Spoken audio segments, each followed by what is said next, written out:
anxious to be with Lou Malik? I can get to him in ways you can't. It is Mr. Malik. I can guess by all the nice things I've heard about you, especially your tact. You say something. Grandpa? Stevie, you all right? How much time does your grandson have? Come on! Police, freeze! I might have some answers for you after the second show.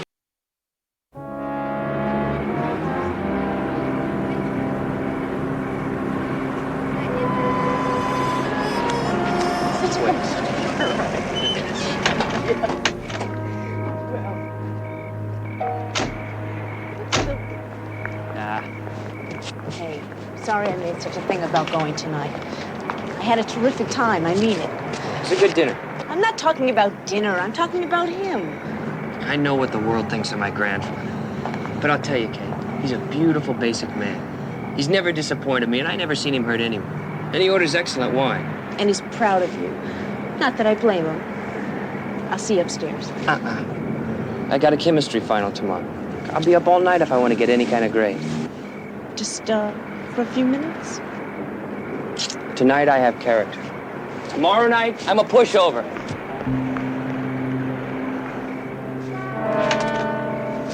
I'll see you for lunch right after the exam.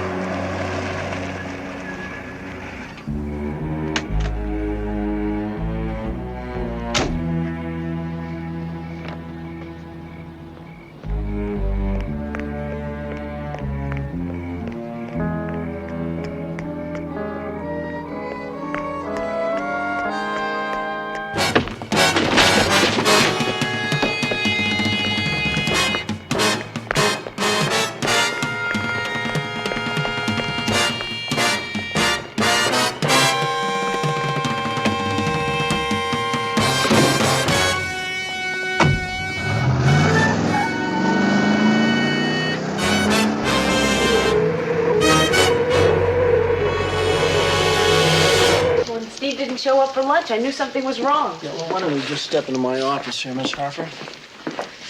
How well did you know this Stephen Glass? We've been going together for the past 2 years.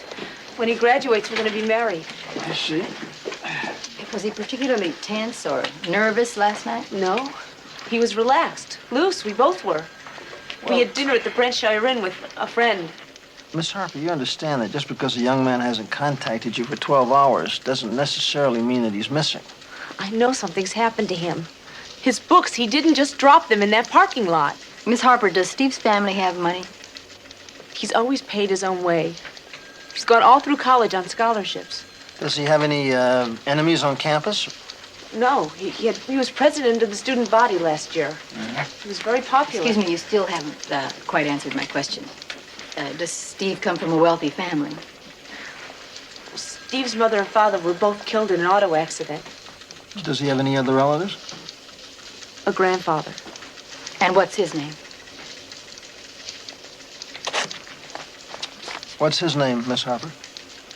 Morris Hirsch. The Maury Hirsch? Does Hirsch know about his grandson? I don't think so. Again! Maybe it'll help remember. Now, you tell Mr. Hirsch, and you tell him fast, who left the note on his car. I told you I don't know. I can't watch everybody. Chauffeurs come in for limousines. The car rental people come in for pickups. Chauffeurs, car rental, Coxey's Army walks in and out of garage, and you don't ask any questions? I usually know the people. How am I supposed to know who they were?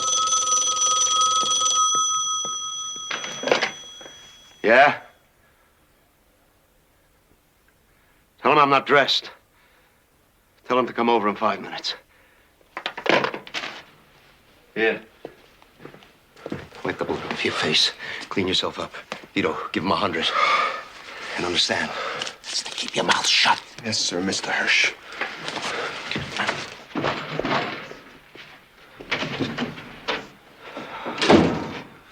Cops. How'd they get on this already? Oh!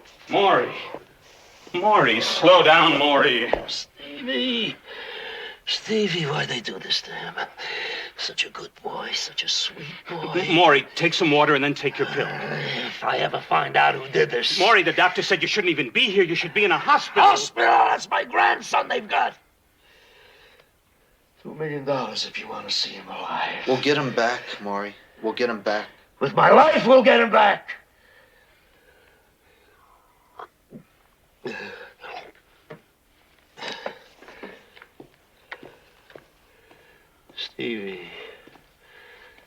Stevie, I never let anything touch him. I never let him see what we knew. He's got no scars to hide from the world.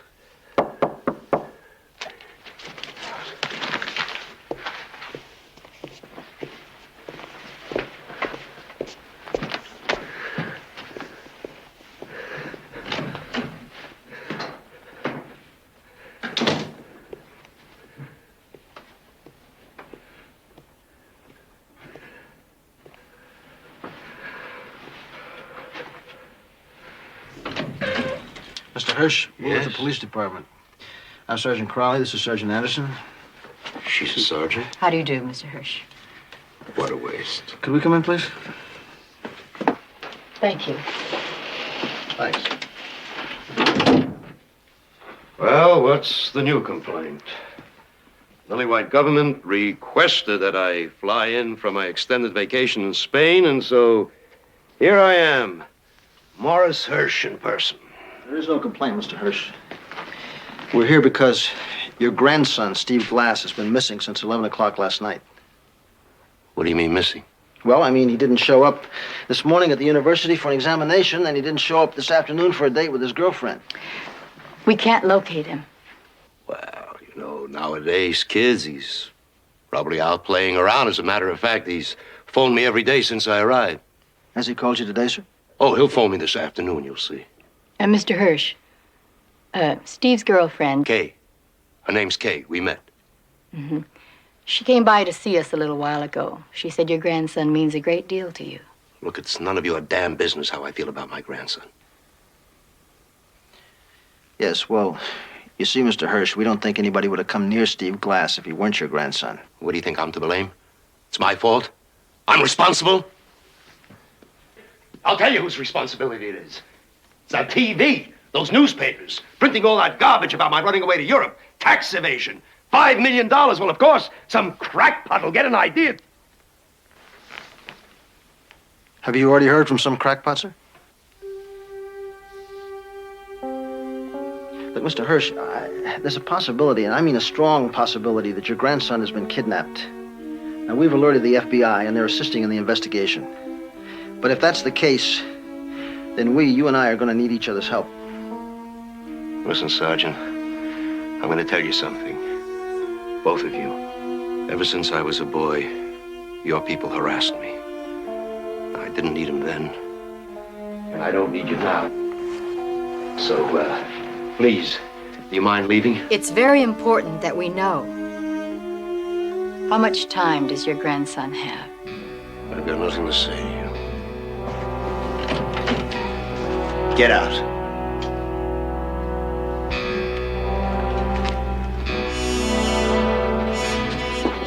Incidentally, if you do hear from your grandson, we'd appreciate a call.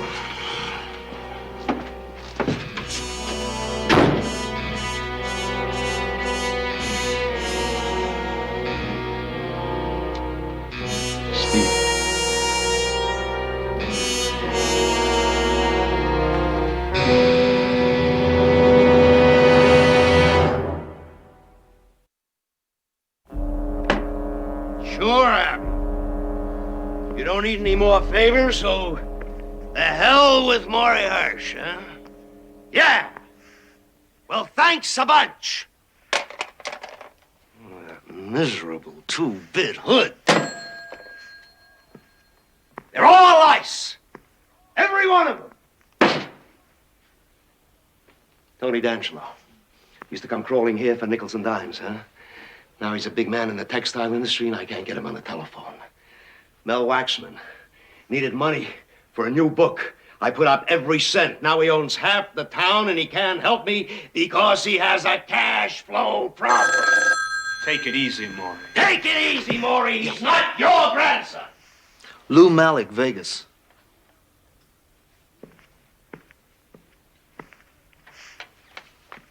Louis. Maury, it's good to hear your voice. We missed you.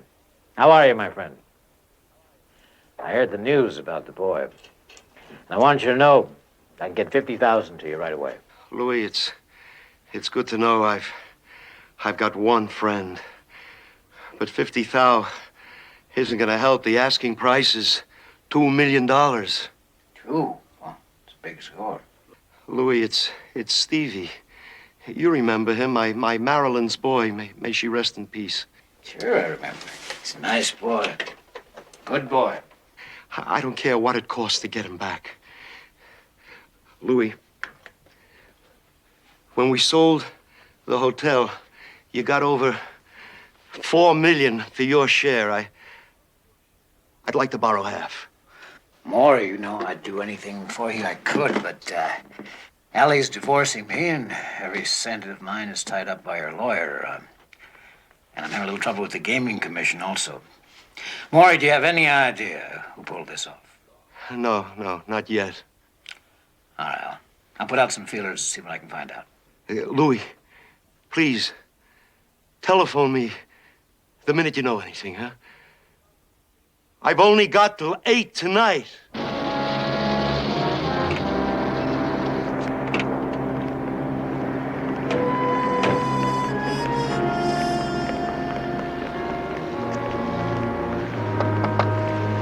Herbert, I want Zoe to have her bath. Lady. And you tell her when I get home, what is this? What's the matter? What in the world is going on here?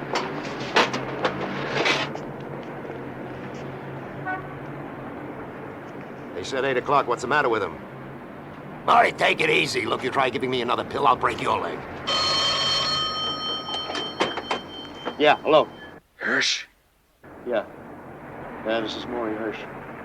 Speak a little louder so I can hear you. Now, you better get it straight if you want to see the boy again. You hear me? Go on. The money's to be clean, unmarked. I'll get back to you tomorrow and tell you where to make the drop-off. How do you expect me to come up with that kind of money in 24 hours? You crazy? Hang on. Says he needs more time to come up with the money. Didn't take him more time to get away with the $2 million. Tell him we want the money tomorrow, or it's over with the kid. No, it's not our show. We gotta check it out. Hirsch, Yeah. I'll get back to you at 8 o'clock tomorrow night. Same phone. I don't know how much time I can give you. Look, you want the money, don't threaten me. How do I know you've got the boy? We got him, Hirsch. Listen, punk. You won't see a penny unless I talk to the boy. Get him over here. You say something. Grandpa? Stevie, you all right? They didn't hurt you, did they? They haven't hurt me, Grandpa. I'm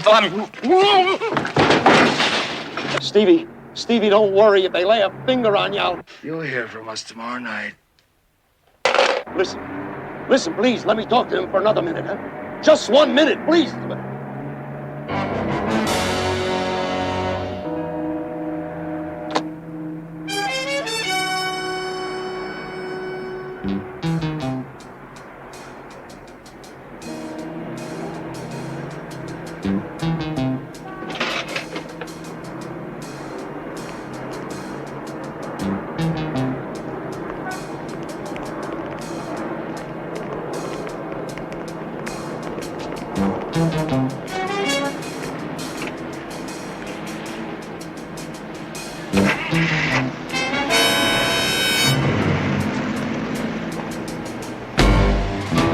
Y52 to 12Y50. Rich picked up the call and he's heading north toward the valley.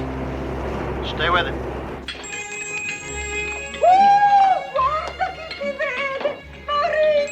Maurizio, caro! Oh, good to see you again. Oh, it's been such a long time. You know, I heard you were back, and I've been wondering, ma when is he going to come in here? And now here you are. Ma guarda un po'. Come stai? Yeah, I'm all right, Mama. I'm fine. Vieni, come back to your old table. Proprio là, al tuo posto solito. Hey, I read you've been to Spain, eh? What's the matter? You couldn't go to Italy? Huh? Avete Firenze, Venezia, la bella Napoli? I mean, as long as you have to get out of the country. Oh, excuse me. I need help bad. Hmm? Very bad. Who's been running around town shooting off his face about big money? I don't know. Come on, you know it. I know it. As soon as the guys get into town, they make a beeline for your place. No. It's all different now, Maurizio. How different? I mean, you always manage to come up with some news. The police started rousting everybody. None of the boys will even poke their heads in here anymore. Take a look. It's all a different kind of business. It's all neighborhood trade. Mom, Maurizio, look, you know how much I like you, eh? I remember all you did for me and Aldo. But times have changed. Excuse me a moment. Buonasera. Anything wrong, Sergeant? Allora stasera si mangia, eh? Buon pranzo? Oh, faccio dei ravioli freschissimi. Lo credo, sì. Oh, peccato. Beh, Sì, a più tardi, eh? Sì, grazie.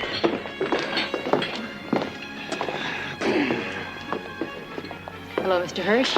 Mr. Hirsch? don't you people understand? I asked you to stay away from me. Keep off my back. I figured you might come out here for a little information. Unfortunately, Mama doesn't have so much information anymore. I think we can do better. Could we talk to you alone, Mr. Hirsch?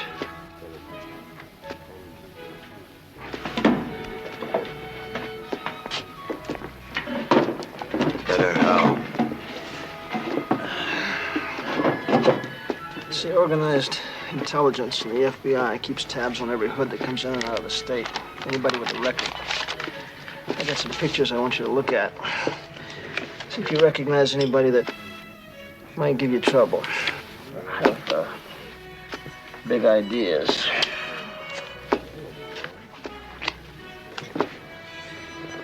Anybody?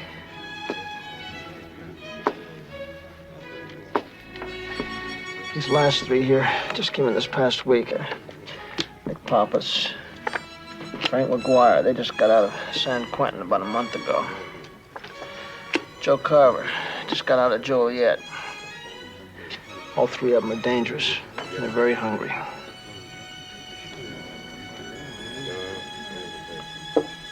Sorry.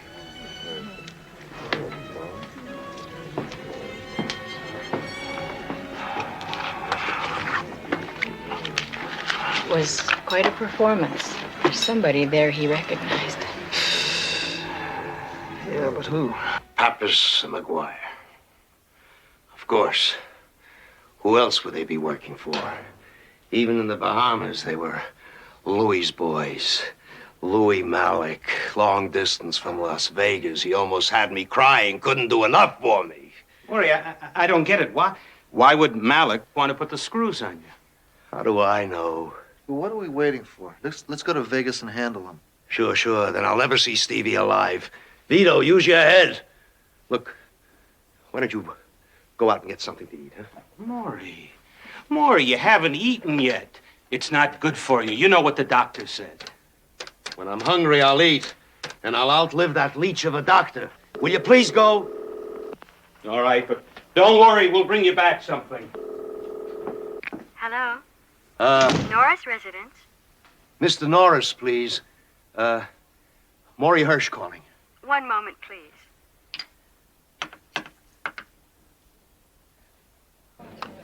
Yes, Maury.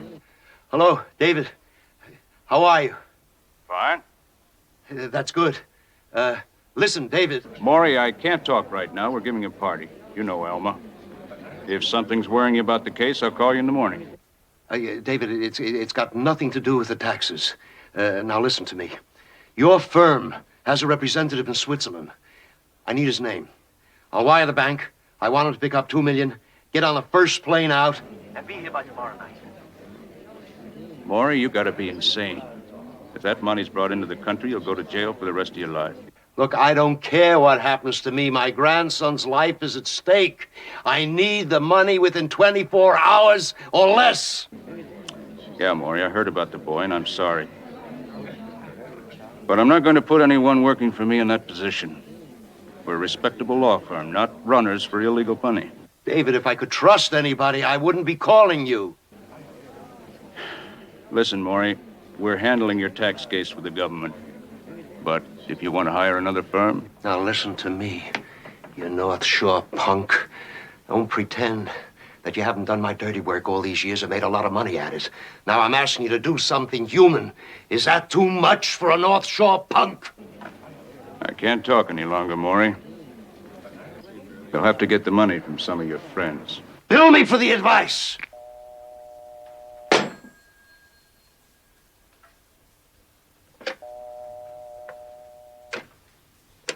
Operator.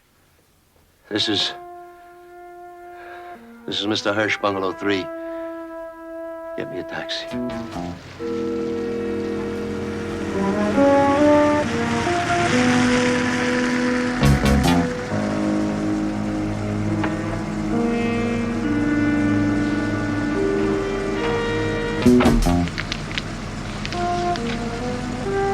Keep it.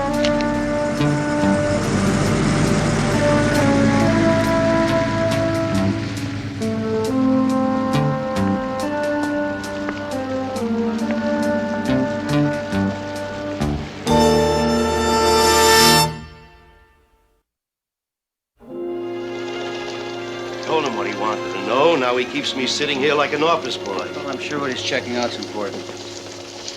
Give a man a badge and suddenly he's a big shot. Sheldon. Sheldon, when you wanted to go to work in Nevada and you needed permission from your parole officer, I went to bat for you. Remember that?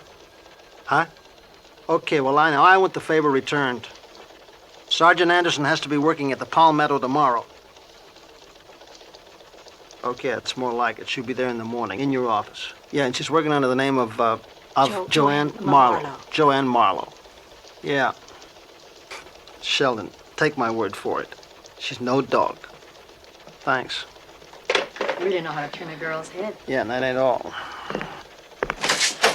Mr. Hirsch, will you come in, please? Less than 24 hours and you keep me waiting? Yeah, well, let's talk about that. You're gonna have to stall him, Mr. Hirsch.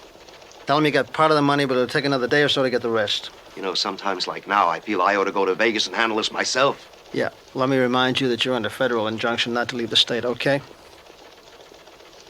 Oh, my dear. So slow, so slow. Yeah, I know it must seem very slow, sir, but believe me, we know what we're doing. I'd like some water. I'll get it. Mr. Hirsch, tell me about Mr. Malick's women. Time like this, you want me to tell you about his love life? Here you go. Sir, if we're gonna find your grandson, I'm afraid Sergeant Anderson's gonna have to get close to Lou Malick. You're going to Vegas to be with Lou Malick? I can get to him in ways you can't. You're some person. Tell me about his women. I understand there have been quite a few. Well, they're same type, cold, hard to get. Right up your alley. And 1, 2, 3, 4, 2, 2, 3, 4, 3, 2, 3, 4, 4, 2, 3, 4. Now slowly, seductively, please. Now here comes the scarf. Watch it. Oh, I'm sorry. Excuse. Should we start again? Yes, yes. I'm terribly sorry. Kathy, please.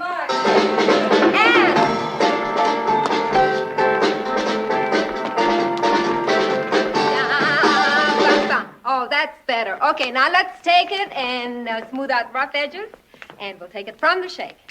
And okay. Okay, remember this is half go-go and half sick bell.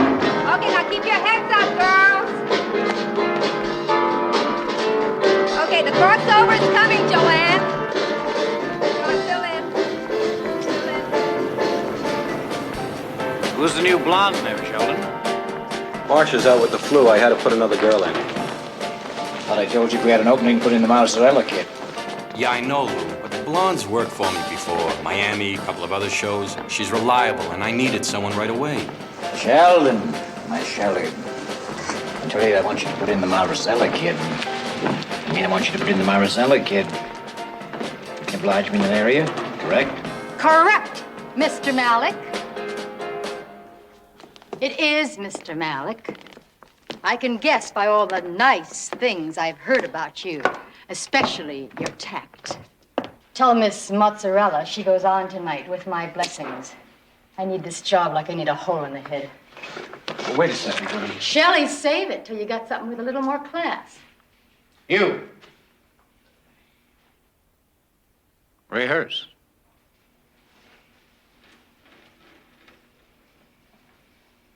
It's a good thing we're friends, Shelley. Let's rehearse one more time, girl. And...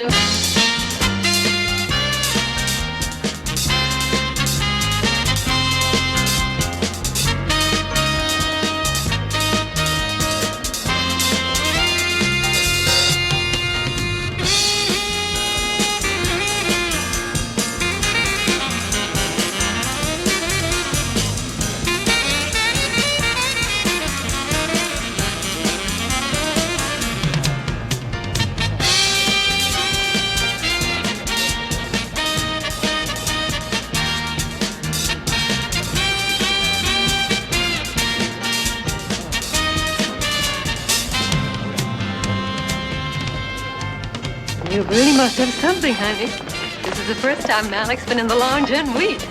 I'm all goose flesh.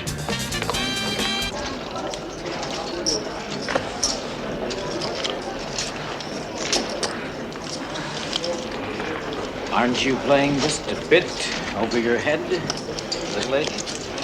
I'm winning. I've never seen such luck. What's the matter? Hotel running short of cash? Now, you can do yourself a lot more good than sitting here playing blackjack. Maybe I'm not interested in doing myself a lot more good. Why, you have a friend? Several. Wasting time.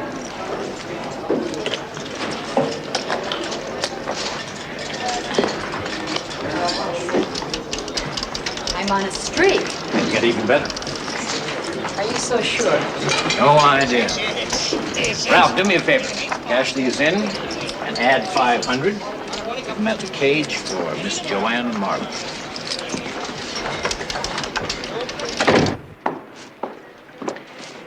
You're a very attractive woman, Joanne. Difficult, but attractive. Well, when you want one, you get the other.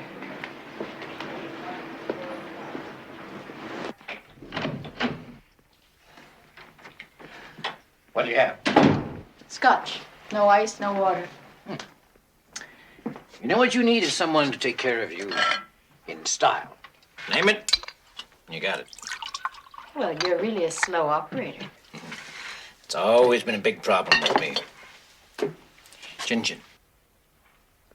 Girls tell me your ex-wife's got all your marbles. And the state's taking a look at your books. Don't you have enough trouble without me? I can handle it. Excuse me. There are resources. Hello. I told you not. I'll see you downstairs, Joanne, all right? I don't mind waiting. I'll see you down in the casino.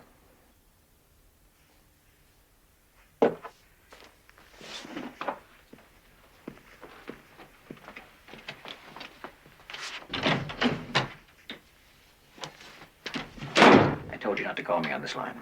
I don't want to hear about it. I'll get back to you.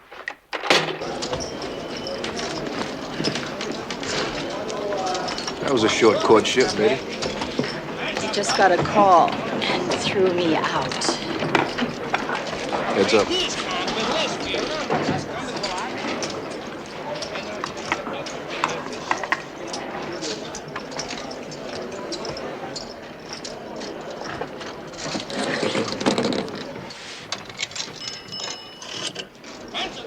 An executive phone booth.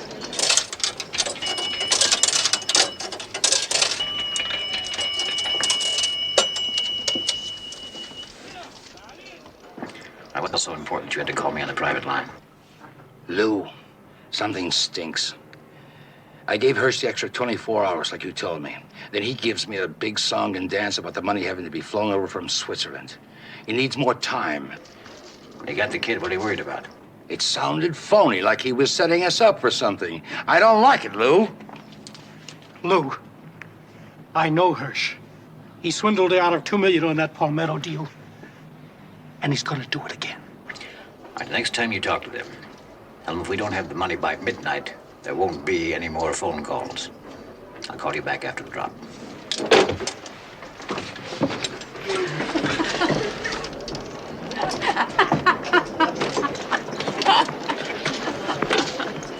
Oh, here he comes. Must be the deuce. We didn't finish that drink. A straight scotch for the lady. Forget it. The lady doesn't like being barked at. See you sometime.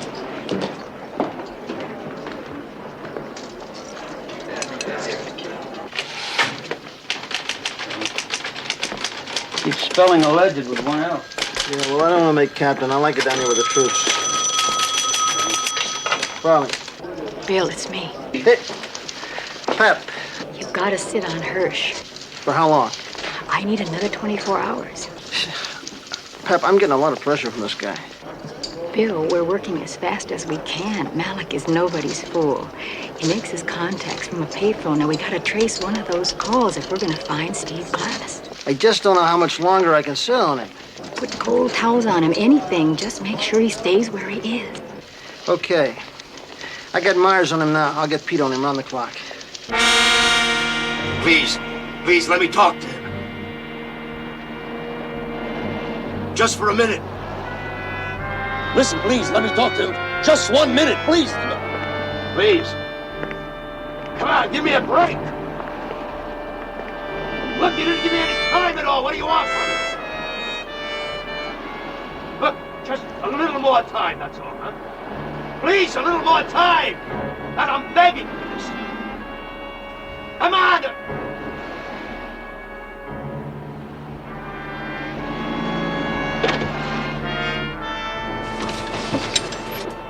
Yeah, Maury? Deadline's 12 midnight. That's it.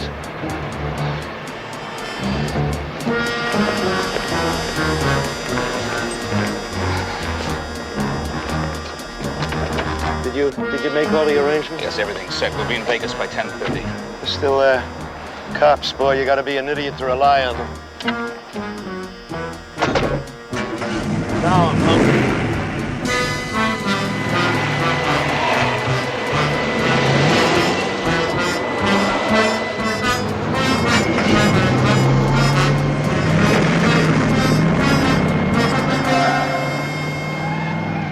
Ecco qua, Maurizio. Scary meatballs with lots of rich sauce.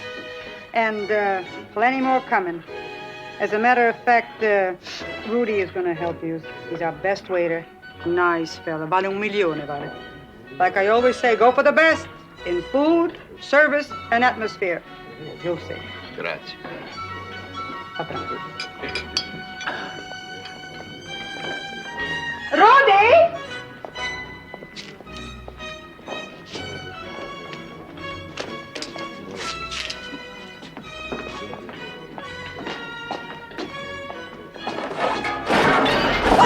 Over here.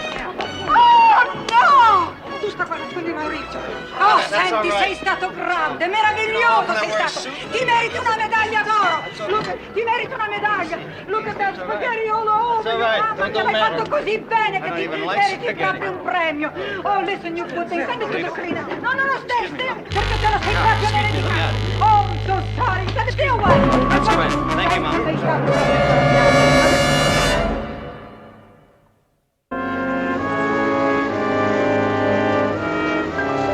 That makes up for my lack of tact. You're kidding. This went out with what they used to call the sugar daddies. Yeah, but they're for real. Then give them to your ex-wife. She can wear them to the supermarket. You know, Joanne, you could do a lot better if you get that chip off your shoulder. I told you I got no complaints. Cool down, Lou. Pour us a drink. What are you working for? Dancing. Miami here. Keeps me off the streets, and it's good for the ankles. Look, I can hardly breathe for the stocks, the jewelry. Tomorrow I'll drive you downtown and we'll look at some real estate. I'll think about it. When are you going to stop stalling? Tell you what, Lou. I might have some answers for you after the second show.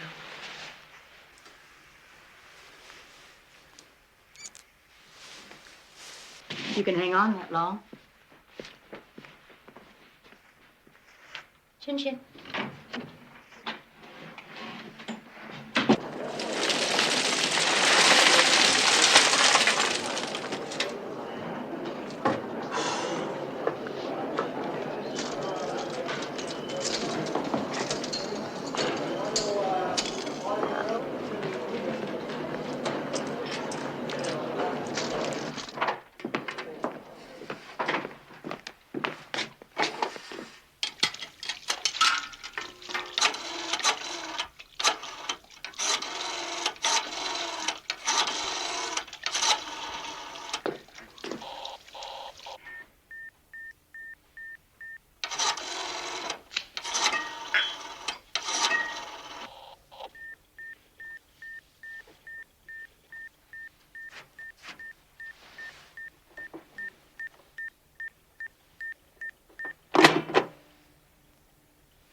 Malik? Yes, sir. This is a telephone repair service. I just repaired a break in your line. It was reported out of order, and there have been several emergency phone calls from area code 311. 311? Yes, sir. Did you get a name? No one left a name or number, but now that your service is restored, they'll probably be calling back. If there's any more trouble, please let us know. All right, thank you.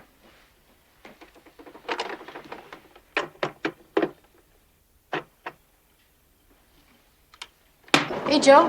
How's it going? Oh, fine. Marlowe, just fine.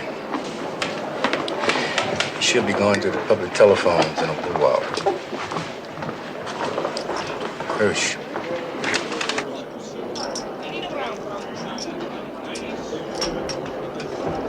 Joe, get over there and see what you can do. I'll keep an eye out for Malik. I gotta get that number. Right.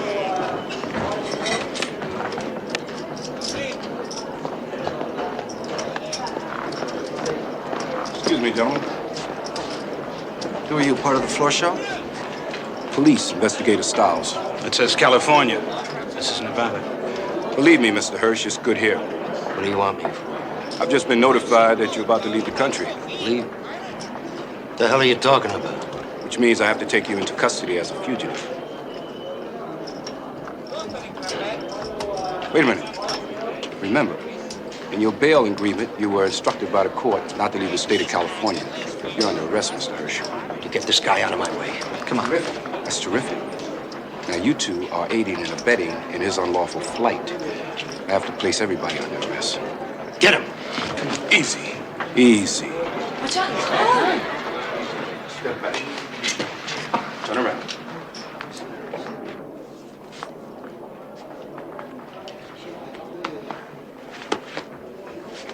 Well, isn't this sweet? Hey, Deputy, give me a hand here. Hi, Mr. Hirsch. Good to see you again. Ralph, how are you? Fine, fine. What's the problem? This California cop has been rousting me and my business associates. I asked you to give me a hand. Now, where's your security officer? Hold it, buddy. I'm not a cop. I work for the hotel. Whatever you are, buddy, if you don't give me a hand to help get to the office so I can phone the sheriff, there'll be blood all over this carpet. Now, where's your security officer? Okay, folks, everything's under control. Have a good time, all right? I'll show you where the office is at. I'm sure not going to make any phone calls. Let's go.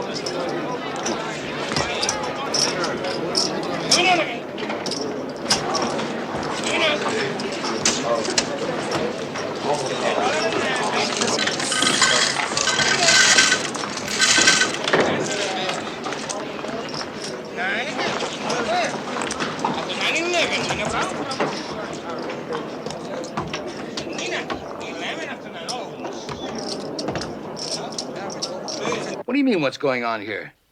You called me on the private line again. Lou, what are you talking about? We didn't call anybody. We did exactly what you said. We told Hirsch he had until midnight. Somebody called me from that line. It wasn't us. You guys be ready to move at any moment, dear. We may have problems, and if we have, you know what to do. Don't worry, Lou. We'll get rid of him. Right. Get rid of him. He's the only evidence.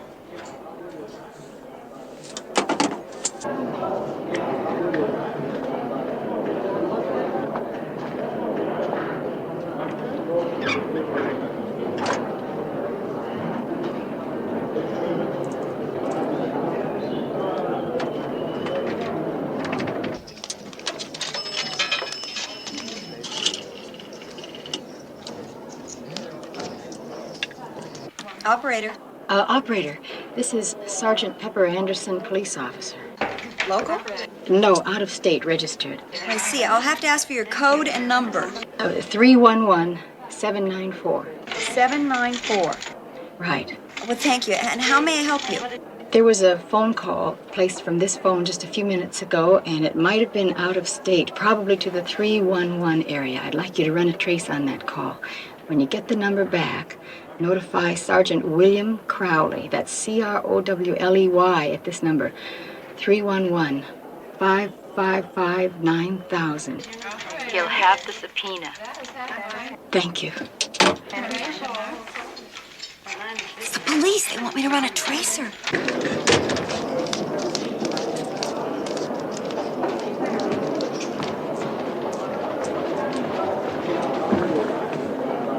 What do you mean, the black bartender in Hirsch? California cop. He took him to the security office at gunpoint. You helped him? With Hirsch? Are you kidding? He there now? The cop insisted the sheriff take him downtown. They just left. Sheriff Hirsch and his two men.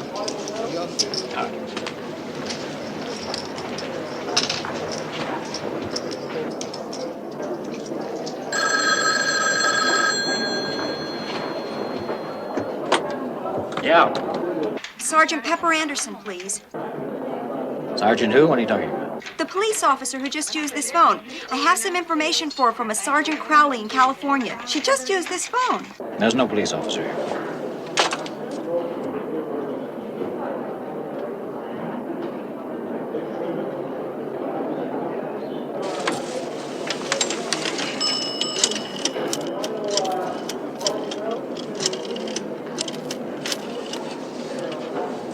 Palmetto. Page Miss Pepper Anderson, please. Telephone call for Miss Anderson. Miss Pepper Anderson, please.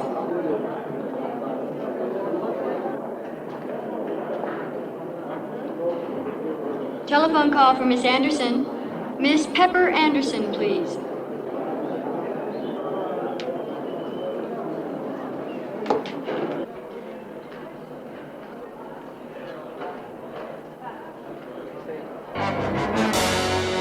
Yes, did you have a page for Miss Anderson? I have your phone call, sir.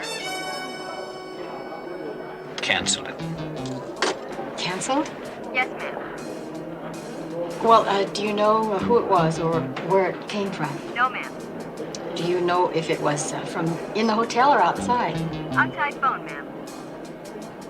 Is there any way to trace it?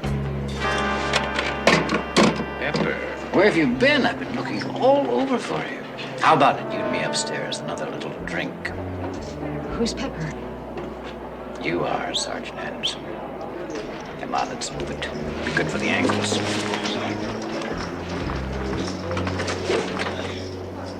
Nobody.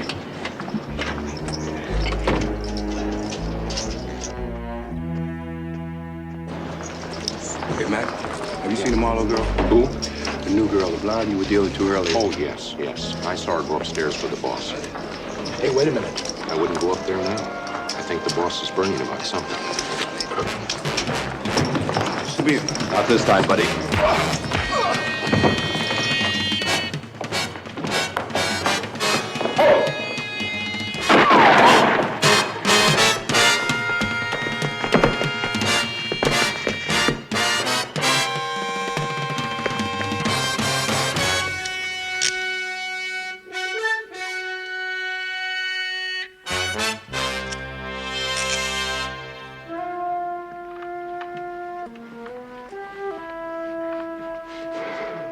You're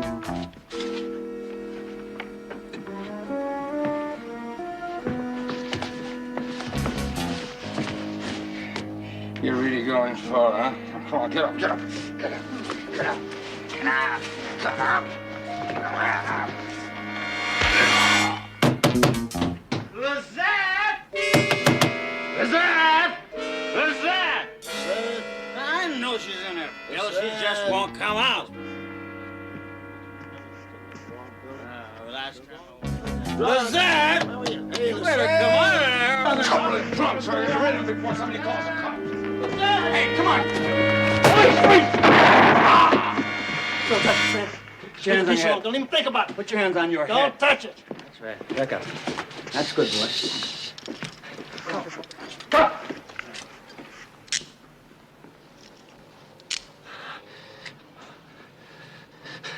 Somebody better call an ambulance for this guy.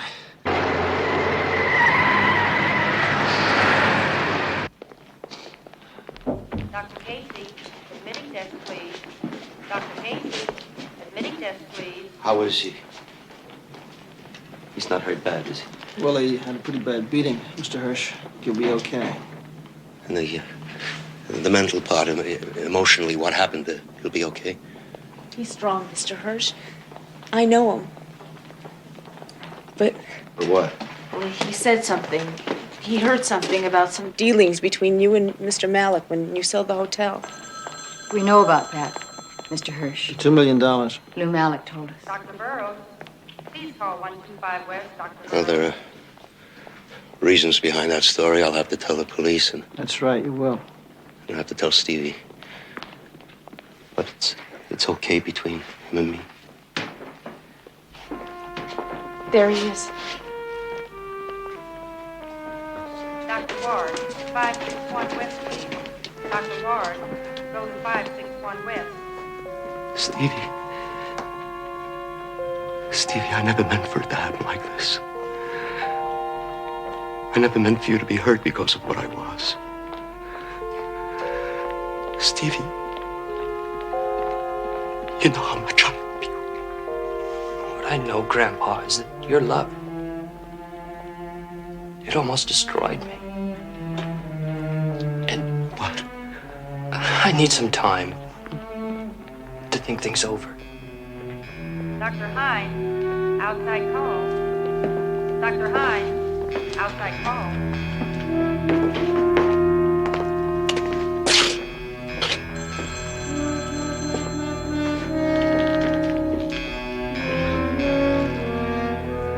Security officer, please go to 133 West. I'm his grandfather. Mr. Hirsch, you lived your life your way. He has to live his. We'll be in touch with you, Mr. Hirsch.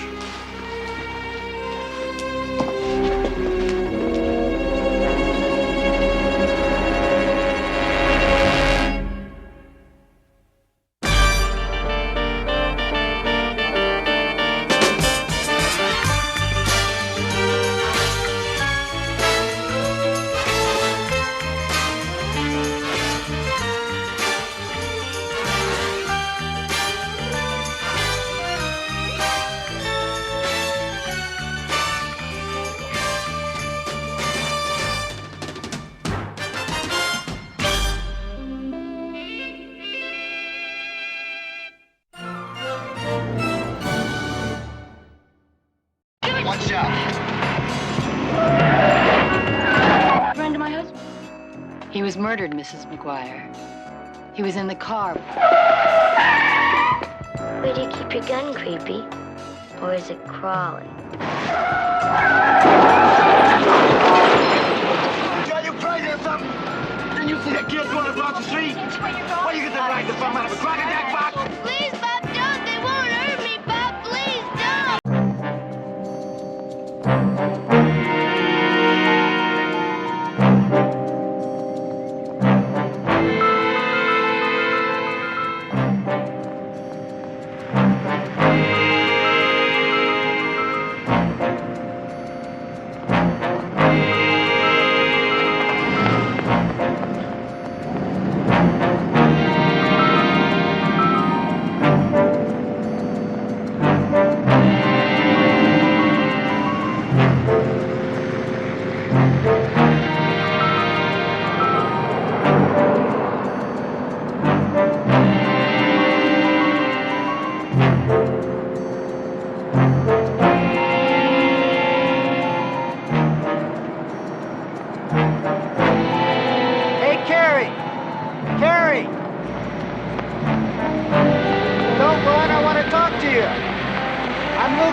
Hi, how you doing?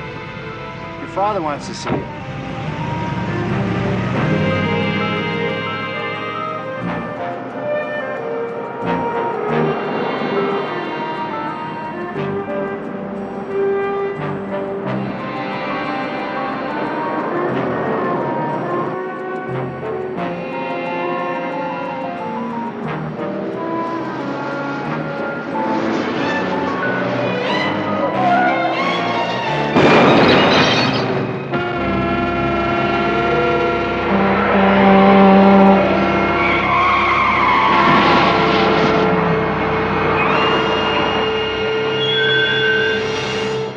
Couldn't I have finished my sandwich? No, I need your help. You're familiar with the Domino outfit? Of course. Lou Keeler.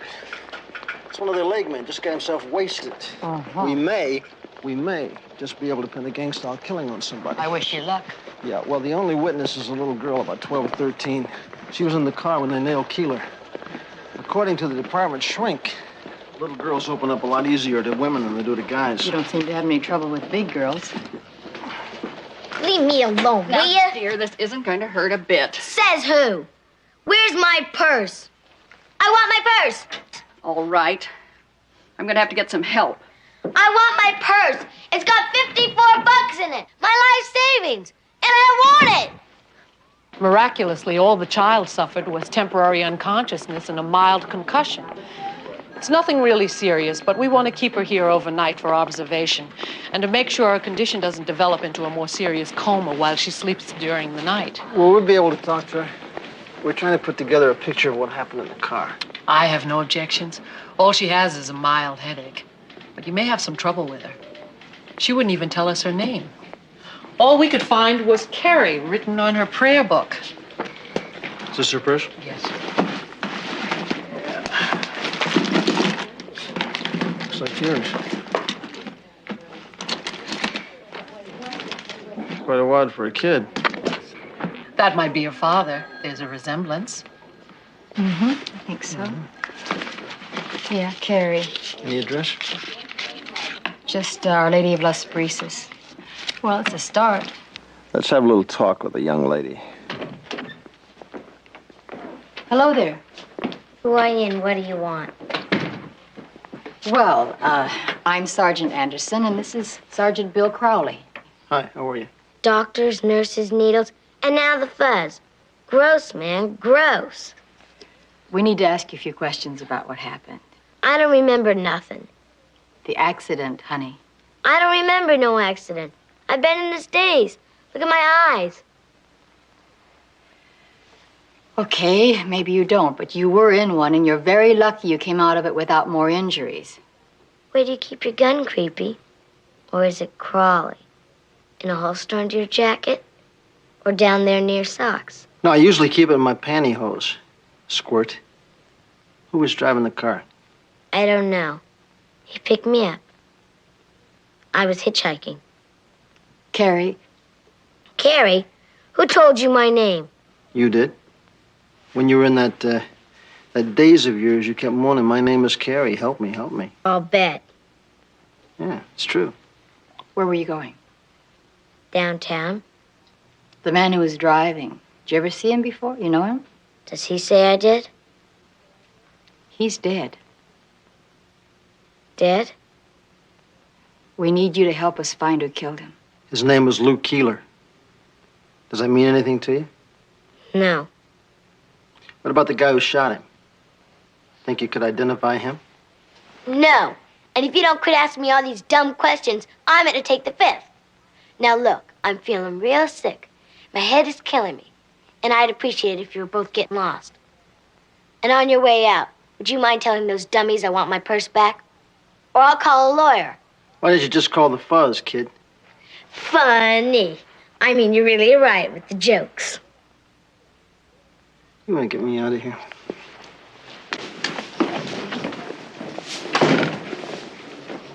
So this for? She's got a mouth on her. Well, she probably picked it up at school. What do you think? I think she's scared. So do I. Excuse me.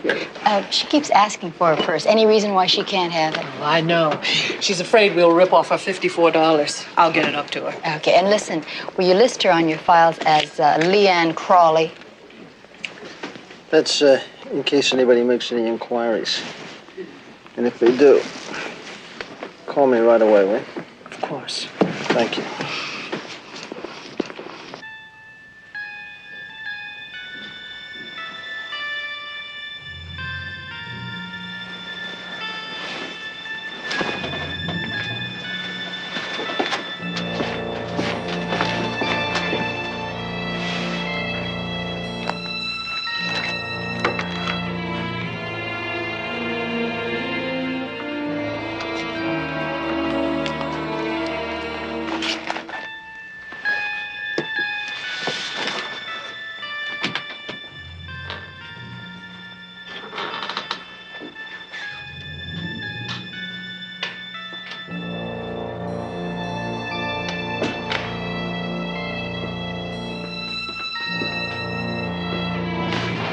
I want out of here. Don't touch me. Oh, no, you don't. Back you go, miss.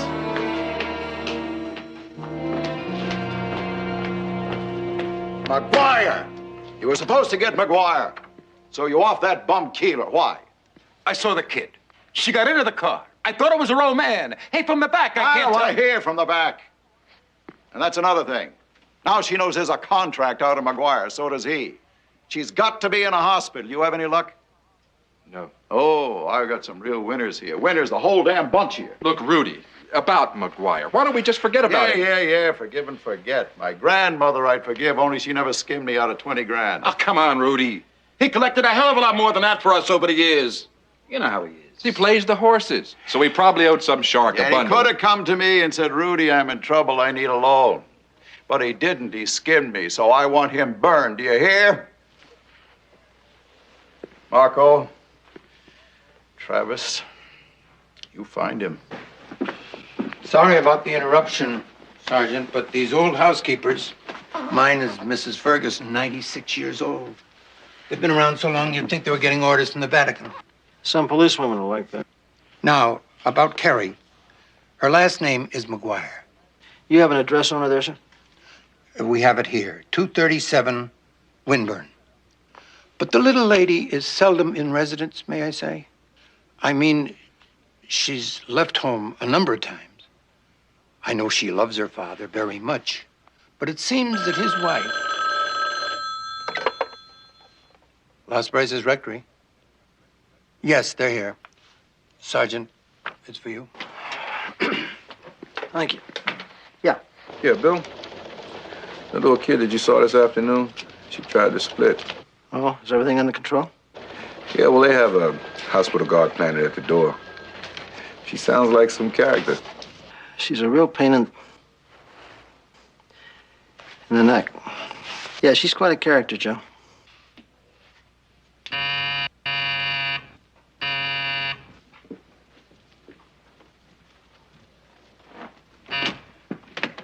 Mrs. McGuire? Yeah? Do you have a daughter, Carrie? Stepdaughter. Why? We're with the police department, Mrs. McGuire. This is Sergeant Anderson. I'm Sergeant Crowley. Could we come in, please? Yeah, sure. Come on in.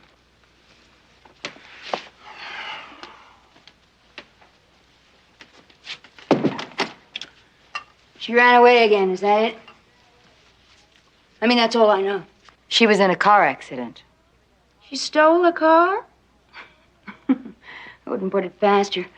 I wouldn't put anything past that brat. Well, try not to worry too much. She'll be all right. Great. Now you want to bring her back here, is that the idea? No, not yet. She's still in the hospital. What hospital? Well, what is that, a secret or something? Well, to tell you the truth, I don't care. You see, I haven't been feeling well lately, and I couldn't go see her anyway. Is her father home? Him. He walked out of here 2 weeks ago. I hope the two of them find each other like they want. Leave me alone. No. Correction. The three of them. My darling husband's other darling offspring, Sean. More bad news. 20 years old and a born loser. And he lives in this house, too? About 5 minutes a week. when he comes in for a handout. Mrs. McGuire, would you do me a favor, please? Take a look at this picture. Do you recognize this man? Yeah, I've seen him around. Around where? He's a friend of my husband. He was murdered, Mrs. McGuire. He was in the car with Carrie when someone took a shot at him and killed him. I knew this was going to explode into something heavy. I mean, with a kid, I haven't been the best of influences, but murder. Murder, now wait. Nobody's gonna go blaming this on me. I'm out of this. Now, if you two don't mind, I'd like to go to bed.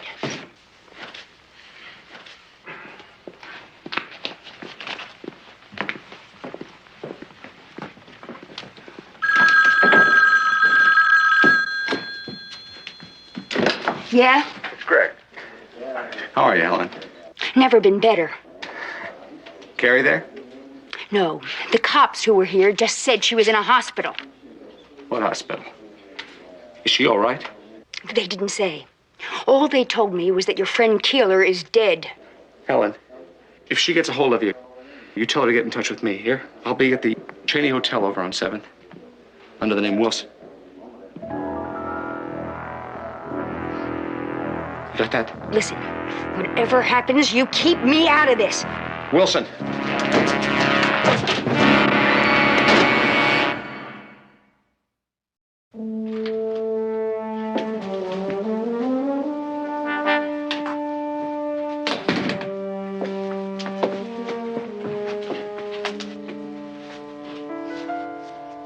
Hey, sleepyhead.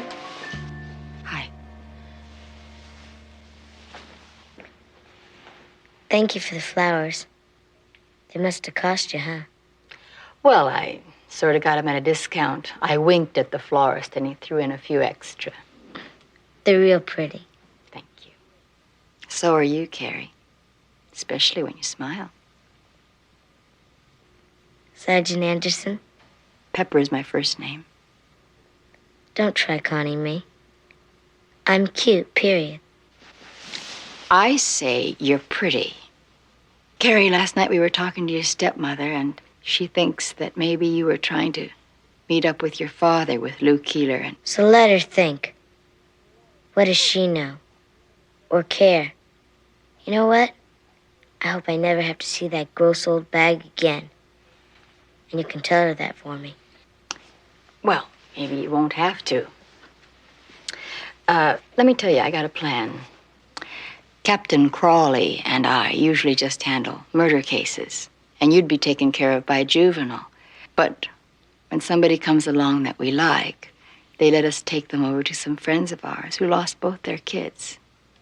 They like to have some visitors, kids around the house again. Wouldn't be for long. Just until we find your daddy. What do you say? I don't want you to go snooping after him. Why not? I just don't want you to. Well, that's pretty stupid talk coming from a smart girl. And you're awful smart. He's obviously in trouble, and we want to help him. Don't you know that? Listen to me. When you tried to get out of here, were you trying to find your father? Or trying to make contact with him somehow? How could I? I told you. I don't know where he is. Will anyone believe that? Will you believe it? Please? Carrie, somehow I do. Question. Why would anybody want to waste time bumping off a loser like Lou Keeler? How about if they're after somebody else? This is McGuire. You got quite a file on him. Man, he's dirty. Nothing major, but plenty long. Now, intelligence says that he's mixed up with the Dominoes. Now, he could have gotten in bad with the mob. And if they wanted him dead, what if when the hitman saw the girl get into the car, he mistook Keeler for the father? He thought the father was picking up his kid. Sure possible. And McGuire disappeared. He must have had a reason. And that would account for her not knowing where he was and having to use Keeler. I'm not so sure she didn't know where he was. But, well, maybe it's all beginning to fall together. Wouldn't it be great if we could finally get something on the Dominoes? Hey, group. Hey, you just getting back from the hospital? Yeah. How's little Sourpuss? She doesn't know where McGuire is. She doesn't? Okay. She's got a brother named Sean. You guys see if you can find him, put a tail on him. All right. All right. Meanwhile, I got a call from one of your friendlies. A little lady named Sally. She says she knows McGuire. Good old Sally came up with something, huh? She wants us to meet her at the store, whatever that means.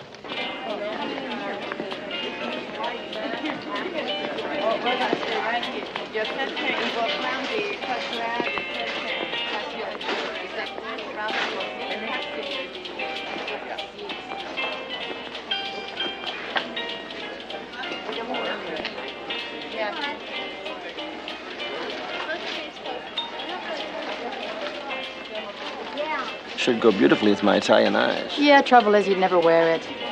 You're too conservative. No, I pity the man you end up with. You better be careful, it could be you. Miss, how much is this tie, please? 85 cents? Hi, Sally, this is Bill. Hi, yeah, we talked on the phone. How are you? You know Greg McGuire, right? Yeah, we get together about once a week or so. I mean, he's practically separated from that wife of his. Yeah, we met that wife of his. Well, then you can understand why. He's in trouble, and you know it. That's why you called us? Yeah, word is out he's in bad trouble. Have you seen him in the last couple of days?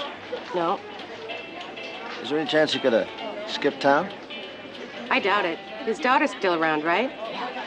Well, I know one thing. He'd never leave without her. Sally, you think you can come up with a location on him? Well, I can try. We'll take the tie. Pay her.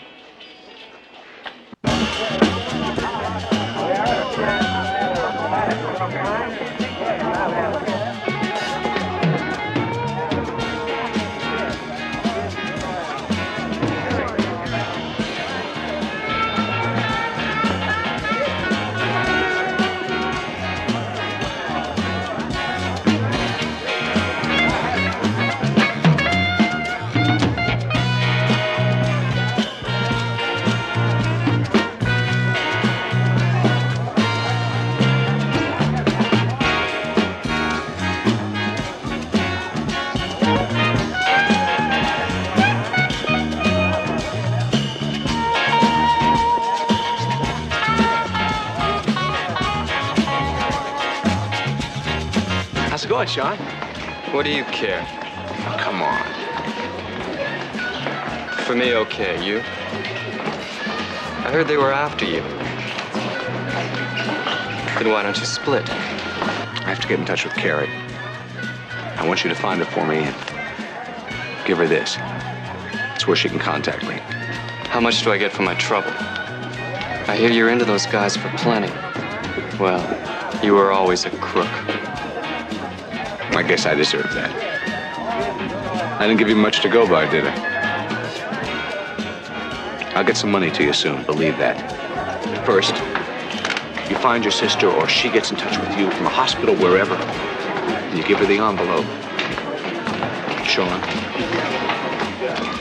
please. Tell her I'm not deserting her.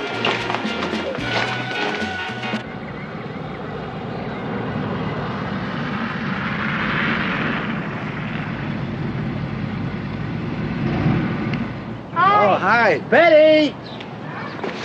Oh, hi. Hi, Carl. Hi, Betty. Hello. This must be the place. Sure hope it meets with your satisfaction. Hey, good to see you. Carrie, How are this you? is Mr. and Mrs. Novotny. This is Betty and Carl. Welcome, Carrie. Welcome, everybody. Welcome back. Something smells good. Oh, well, come on It's inside. not goulash, is it? Everybody's. Is it goulash? That's our favorite kind of goulash. Goulash? I thought that was something you wear in the snow. Just get in the house. Yeah, you keep eating it like Carrie, that. That's how you're gonna look. Yeah, okay. I mean, yes, thank you. It's the best cake I ever had. Well, now that's the best compliment, because I made it myself. Now, peppers? Oh, no. Bill, no, Stuff. please? Oh, please do. Where are you, Lou? No, don't give them any Hello. more. Come on, you get fat. Oh, yeah, just... Well, you, and Here's the tits for you. Prune strudel at work. That's So the apple, save the apple. I'm such a regular guy. Yeah. Hi, Bill. This guy, Sean McGuire, we just located him at this discotheque on Romola. You want to pick him up for questioning? No. I want you to tail him. See who he meets, where he goes. Well, I don't know. Bill, they're wondering if we could stay and watch some television. Please. You want to? How about a game? Play post office sergeant? Only with kids over 21. Not bad, not bad. How about a little craps? Or some poker? She's kidding. It's a long way back. We better get going. Yes, it is really delicious. Oh, that you're gonna love, Carrie. Listen, Snake Eyes, now these are nice folks, and I want you to do exactly what they tell you, you understand? And don't go collecting any souvenirs. You're getting real hot with the jokes. Not nearly as hot as the seat of your pants is gonna be. Oh, yes, and thanks. We really appreciate it. You know that. Oh, you're welcome. The doll, a little unusual, but a doll. Yeah. Yes, We she better is. get going. All right. Great dinner. Good. I wish you'd teach Pepper to cook. Oh, like that. come on. Hey, don't forget your doggy bag. Bye, All Carrie. right, you behave yourself. Bye. Well, now. Well, now. I'll tell you what. I think we should go up right now and see your room, all right? I think you're going to like it. It's a bed with a great cover on it. I think you'll like it. Come on. Okay. Yes.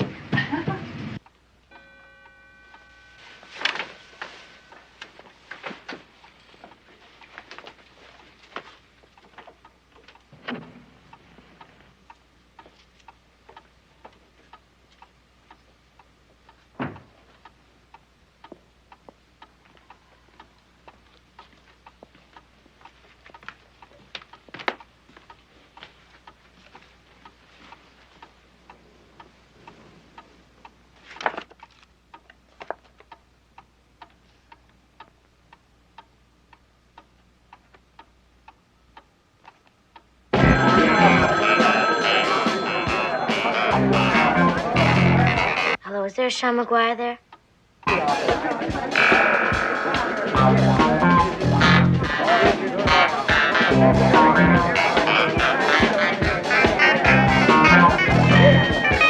Yeah? Hello, dummy. It's Carrie.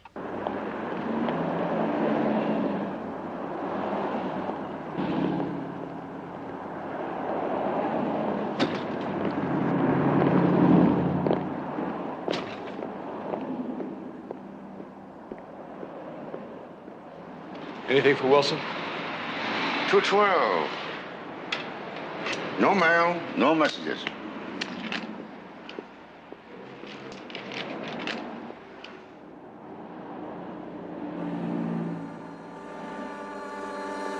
In the alley, McGuire.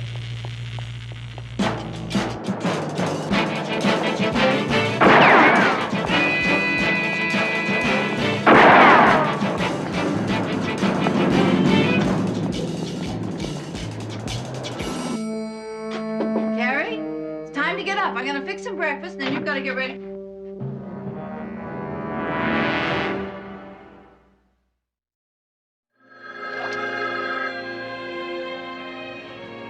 Crowley. It's gotta be Crowley. The only one I know who can't sleep at this hour of the morning.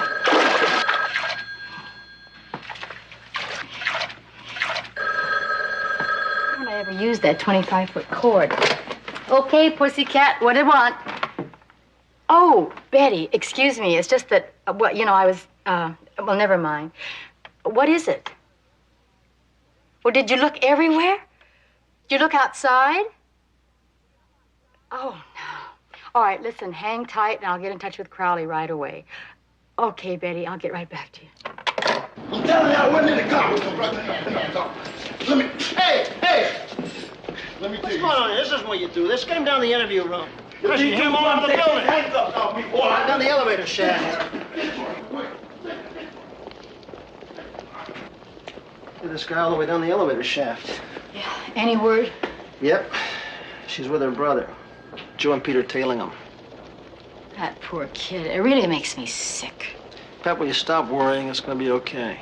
She's a 12-year-old child. How can I help but worry about her? Pepper, we're on to it.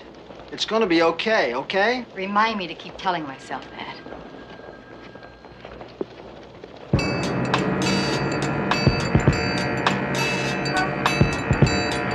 saw Pop? I saw Pop. Where is he? I don't read other people's mail, and I couldn't care less. What are you talking about? Give me this, give to you. It's where he's staying. Well, let me get... How much you got on it? What? Bread. Trip like this, price of gas, I don't do it for nothing. Especially for that crumb. Here. How much? $54. It's all I got. That's all you got in your hand. How about what else is in the bag? Sean, here it is, and it's all I got. You better give me that envelope. Sean, I said you better give me that. What's that? What's that?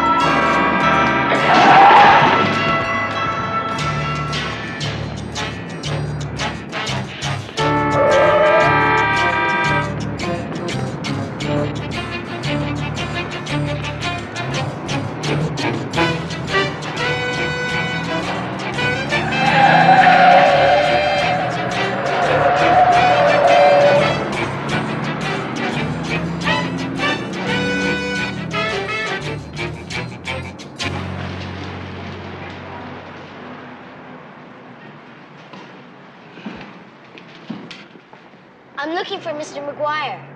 No one by that name here.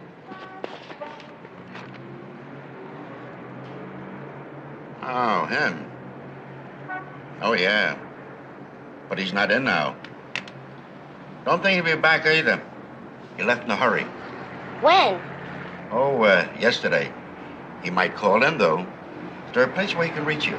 I'll give you my address. Here, write it on this.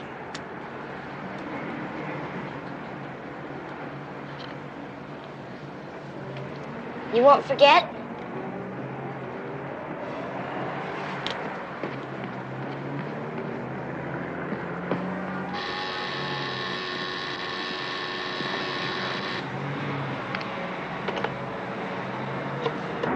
Here she comes. Yeah, come on. Let's see which way she's headed. I know which way she's headed.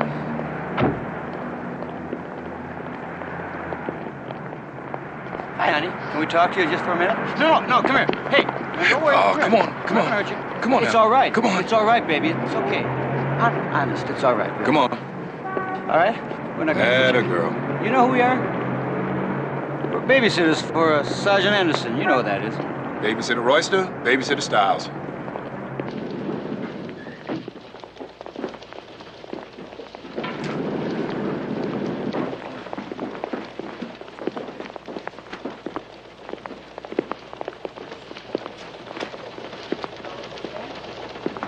Did you find out anything else?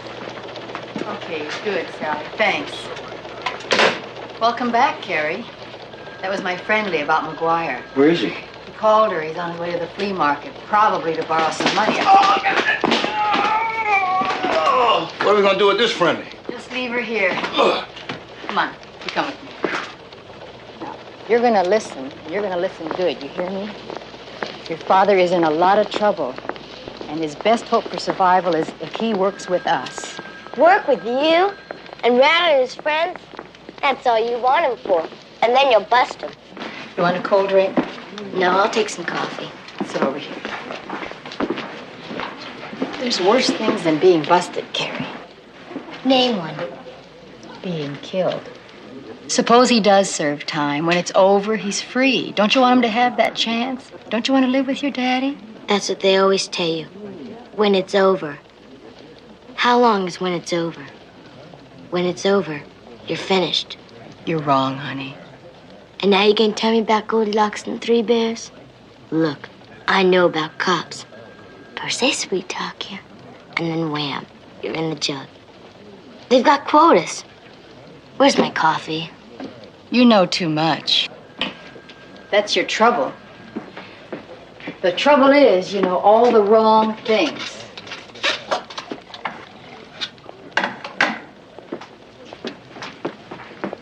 Trying to tell you something about your father, who you claim to love so much. Of course I love him.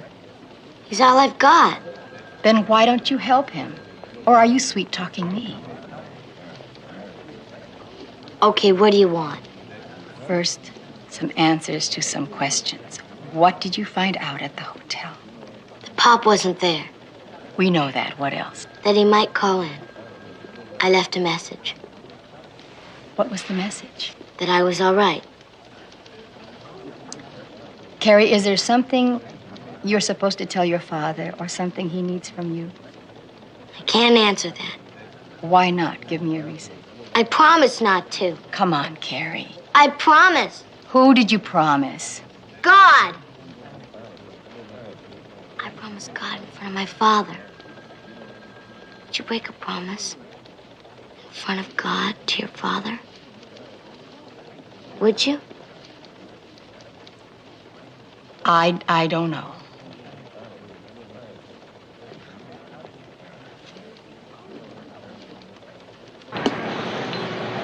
Morning. He should have come sooner. He's gone. How long ago? About an hour. Did you say where? No. This is getting to be quite a habit, isn't it? It's not gonna happen again.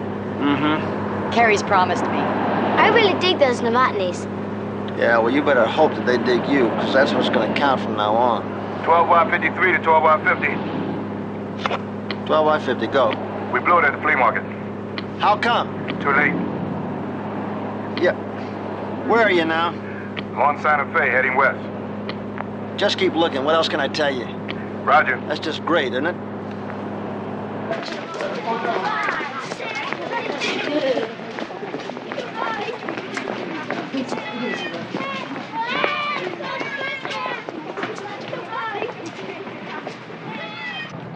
My daughter? Yeah, she was in looking for you. Describe her. Oh, about 12, long blonde hair. Feisty. What did she say? Oh, she said to tell you that she'll be at the Avalon Movie Theater on 4th of Main. And she's gonna wait until 5. She said that. Well, I don't buy it. Try again. No dice. A wooden pipe. Give me the address the kid left.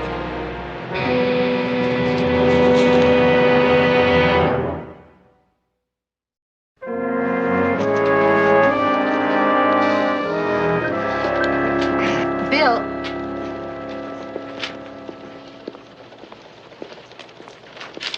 Finally got a call from the flea market. Sally called back about an hour ago.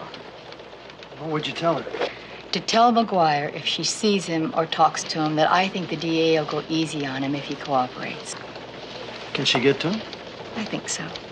Bill, if we can get him before the grand jury, he's got a pretty good chance, don't you think? I mean, better than most. Sergeant Anderson. It's Carrie's father, Greg McGuire. Oh, Mr. McGuire. Thank God, we've been hoping to hear from you. How's Carrie? Fine. She's worried about you, but she's okay. You know why I'm calling, don't you? I can guess, but I'm not sure. I'm ready. I want to turn myself in. But I don't know how. I'm being tailed. I've shaken them for now, but I can't show again. Where are you now? On Alameda? Where on Alameda? Alameda and 7th. A saloon. Sinbad's Tavern. We're on our way.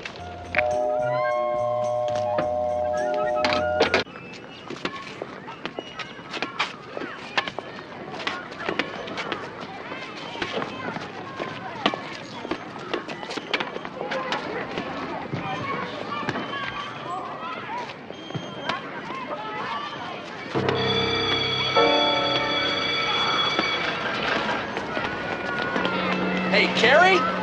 Come here. Your father's out front. He wants to see you.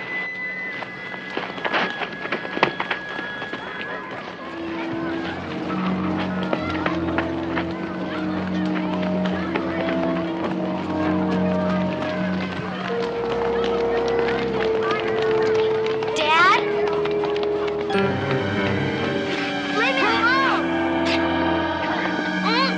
Leave me alone! Get in here. Now be still. No! Stop!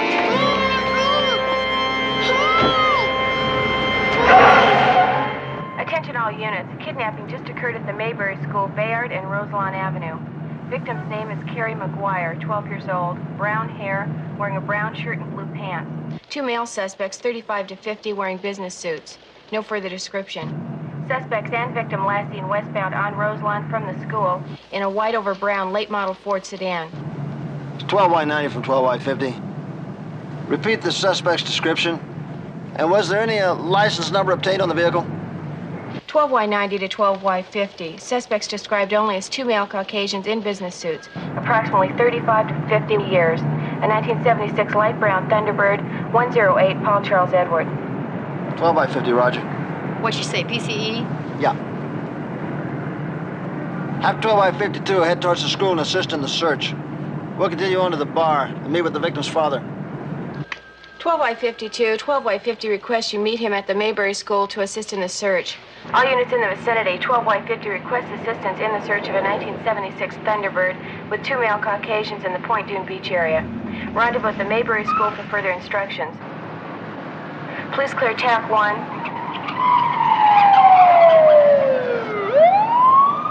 Is that a copy, Air 1? This is Air 1, roger, 90. All units respond code 3.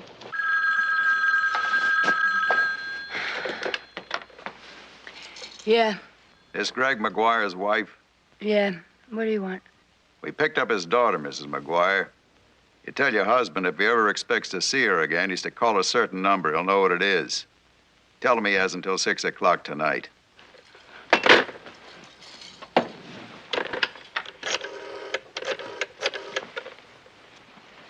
Yeah, give me the number of the Cheney Hotel.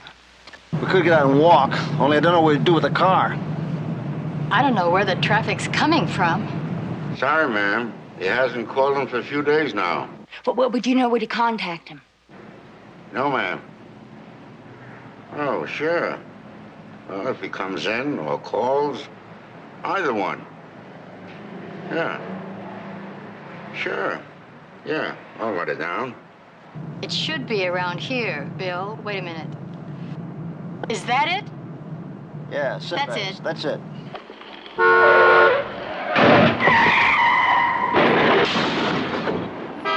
What's the matter, Joe? You crazy or something? Didn't you see that kid going across the street?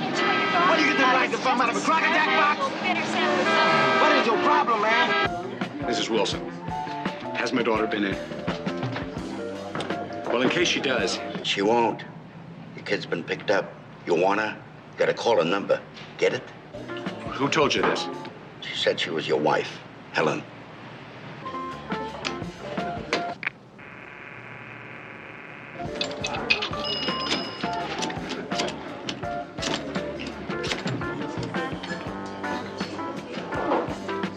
Where is she?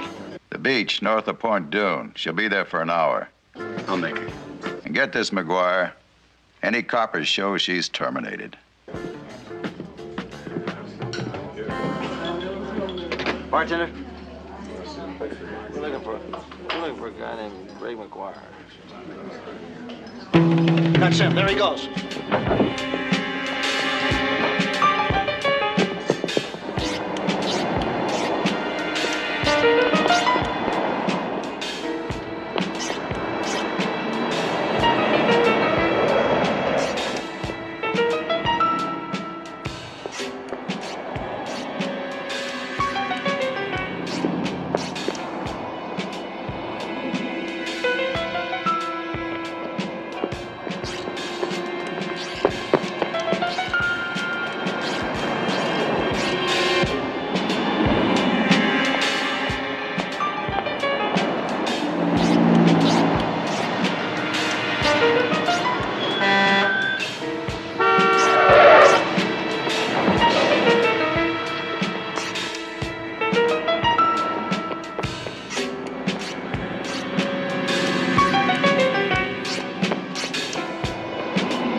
12 by 50.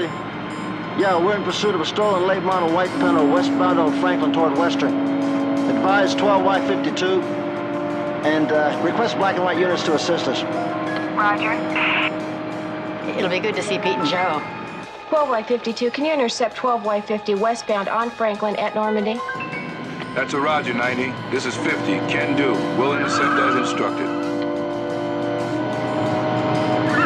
All units in the vicinity assist in the pursuit of a white late model Pinto. Roger, this is 12Y40 in pursuit. Request Air 1 to assist 12Y50. 12Y90, this is Air 1. We're airborne. 12Y80 to 12Y50, joining pursuit eastbound Franklin and Hoover.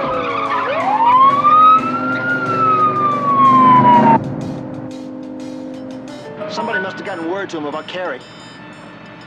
Oh, I hope not. You want me to lay back, Bill, or? Just don't cause him to have an accident.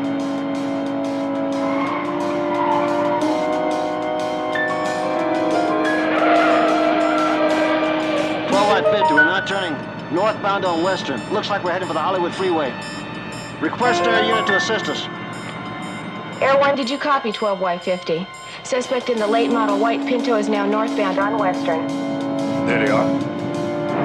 You got him. Right behind you, Bill. Roger, Joe.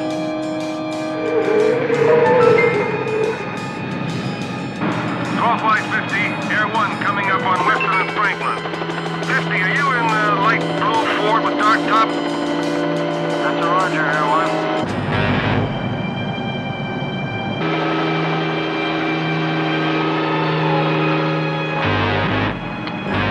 1. 12Y50, we're still heading north on Western. Stolen vehicles turning onto the Hollywood Freeway outbound.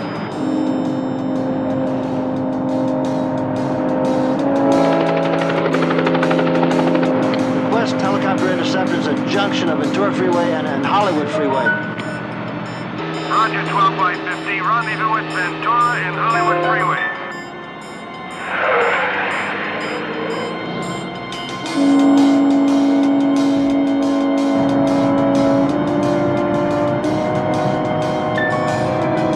Y50, this is 12Y80, right behind green and white van entering Hollywood Freeway.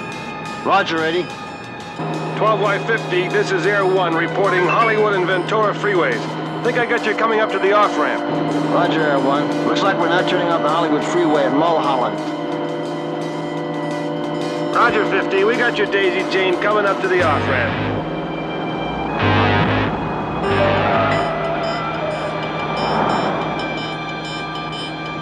Air 1, we're turning west toward the beach. That's a Roger, 50, we're with you. You still with us, 80? Roger, 50.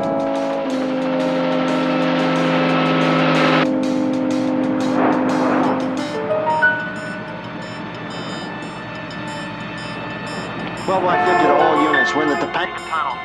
Keep it close, 80. Stay tight on 52's tail so he doesn't make us.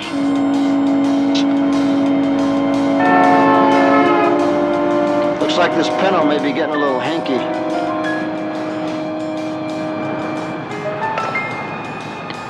Don't you think we better lay back a little, Bill? All units, we're now heading north on the Coast Highway. Damn, he may have made us. He's starting to dig out. Hang back a little, but keep him in sight. Air 1, stay with him offshore. We're gonna hang back. Oh, he's headed for the beach.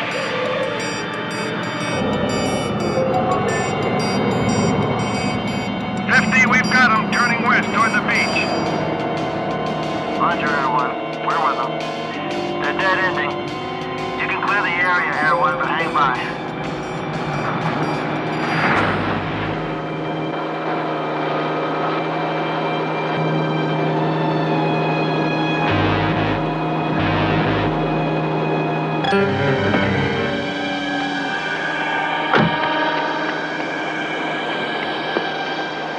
Is that him? Go back, Bob! Bob, please, go back! Go back! No, Bob, don't! Shut up! Please, Bob, go back!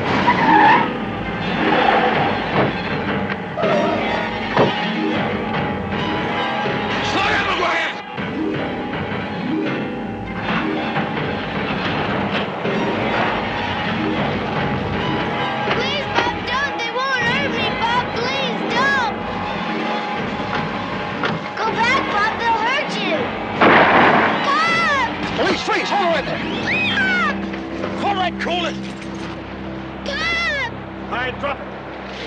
Please. Drop the gun. Drop it. Oh, Pop, please don't die. Please don't die, Pop. Come. Pick up that other gun.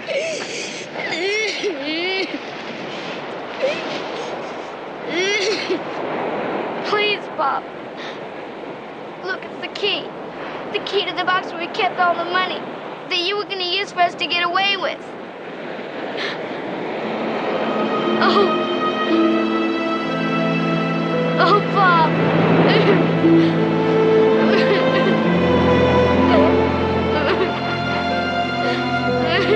Carrie. Carrie, come on, come on. It's okay. It's okay. It's all right, sweetheart.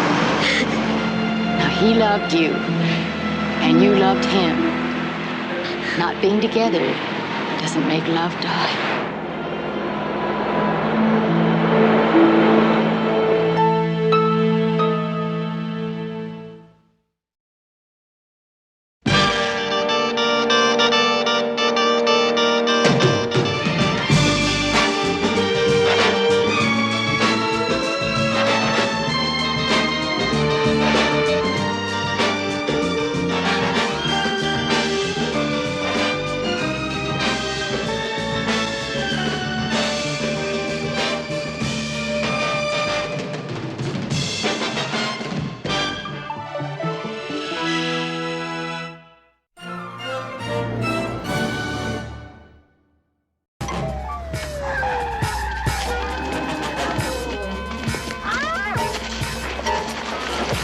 You want to get out of my chair, Hunky? Make me, Motor Mouth.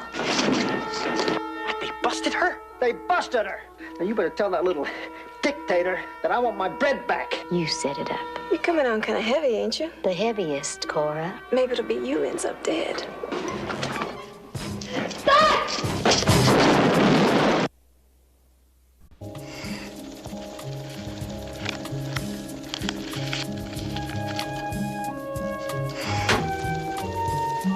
Oh, just in time. Do I have to? Be my guest. You can brew it yourself. Pepper, I like everything you make, including your coffee. You look like Socrates about to polish off his hemlock. Socrates, huh? Isn't that the guy you used to make coffee for up in RNI? Hey, watch it! Oh, I'm sorry, Pep. Were these yours?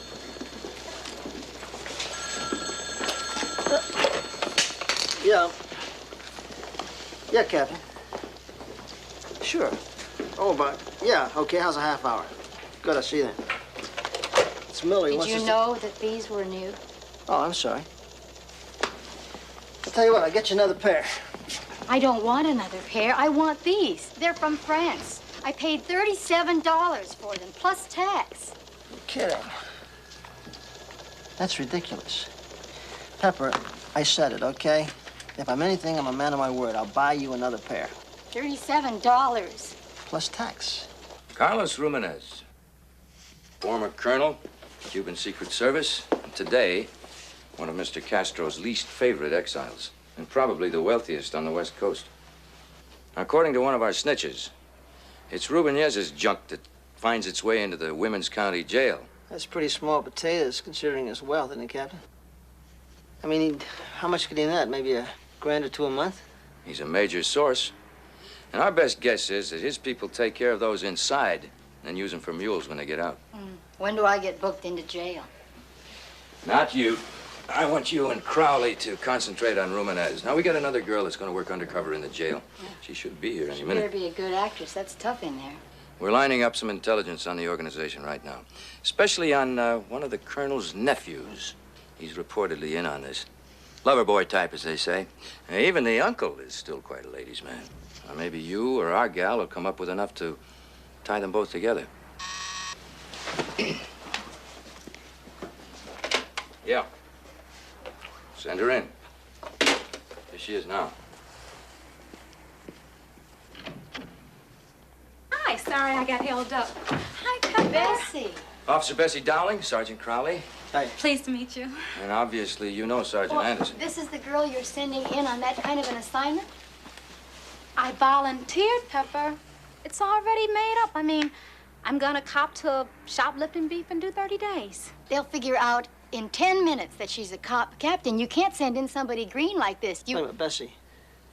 Have you ever been in jail? Almost. Now, I don't know what almost means. I mean, just yes or no. Have you ever been locked up in a jail? No. Thanks to Sergeant Anderson. Yeah, I got her off the hook a couple years ago. Yeah, she's the reason I became a cop. She talked me into it. Bessie, this is too tough. You need experience before you do something like this. I can handle it. I know I can handle it. I think she can, too. And anyway, the decision's been made, and she's it.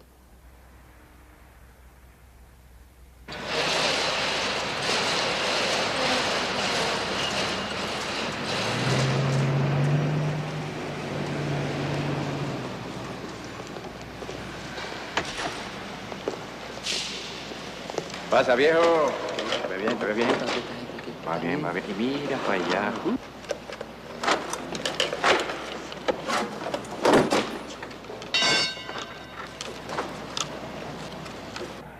So, how things happening? Well, Weiss will have it cut back on the streets by the morning. And by the way, I set aside a consignment for your lady friend at County. Uh-huh. Well, that's pleasant news to tell her when I see her. In exactly 40 minutes. Uncle Carlos, one moment, please. I have a question. When are you going to... Give you more responsibility. When I think you're ready.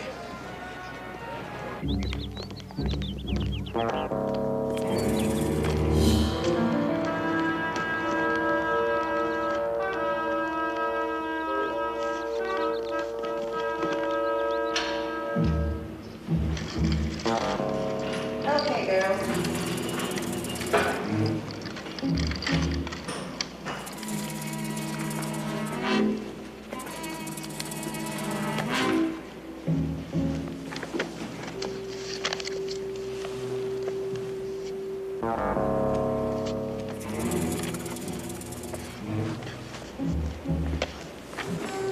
The new Bibles are here, Miss Oaken.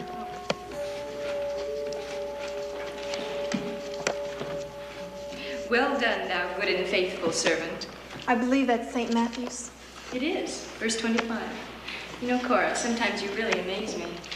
Oh, that was my mama, Miss Oaken. She was always spouting, quoting from the good book. I wish mine had. Maybe I wouldn't be in here now. Well, babe, you are in here. Now, remember, I was in here for a long year. First an inmate, then a trustee, right? Well, girls, you see, the main thing is that while you're in here, you learn to pray, to believe.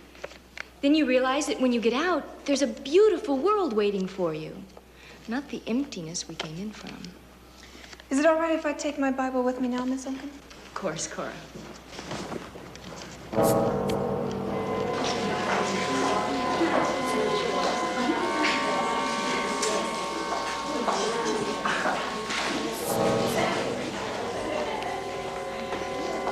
Who's the new fish?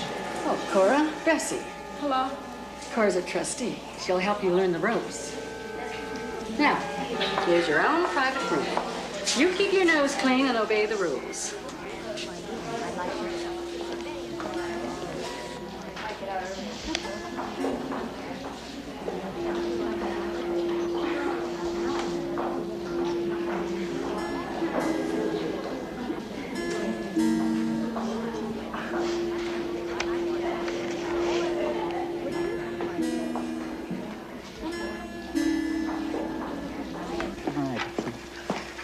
Hey, Bill. Miller just sent this down. Name's Armando Gomez. It's Colonel's nephew. Who laid that on you? Sergeant E. Baird, the New Orleans Police Department. They busted some guy named Frankie Alva with a couple of OZs. Claims he was dealing for Gomez last summer. Give me a complete background on these two. Make it fast, will you? Got it.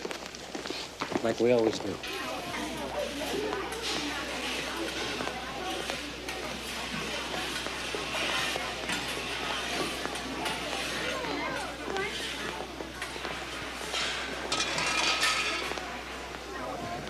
Hey, I heard you've been holding. What? I asked around. And? Everything pointed to you. Get lost.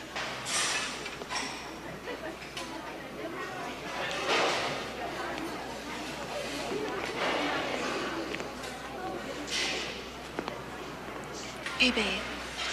Did you notice one extra deputy on the floor? So what? I don't know. It just seems like she's looking or searching for something. No. Think so? How well do you know New Orleans? Oh, we used to lay over there when I was still flying. You know, sometimes I miss being a stewardess. Yeah, well, now you're from there. This is your Louisiana driver's license. Eve Rondo. How come I know it was Eve? Oh, well, it's a nice name. Yeah, well, it doesn't even touch Cajun Lamont. Cajun Lamont? That's me. That's my, that's Cajun's itinerary. Notice how he loves to go to the track every afternoon? And on the rail, driving into the turn, it's $1 million on the rail. Mr. Maybe's second on the inside, coming up fast is Toss Salad. Out of the turn, heading for home. It's Mr. Maybe by a length. Toss Salad moving up fast, and here comes Larry Titus. Toss Salad are neck and neck. Larry Titus dropping back. Mr. Maybe and Toss Salad, and at the finish, it looks like Toss Salad and Mr. Maybe. Larry Titus is third by a length. Well, I guess you can't pick them all. Well, you can, Cajun.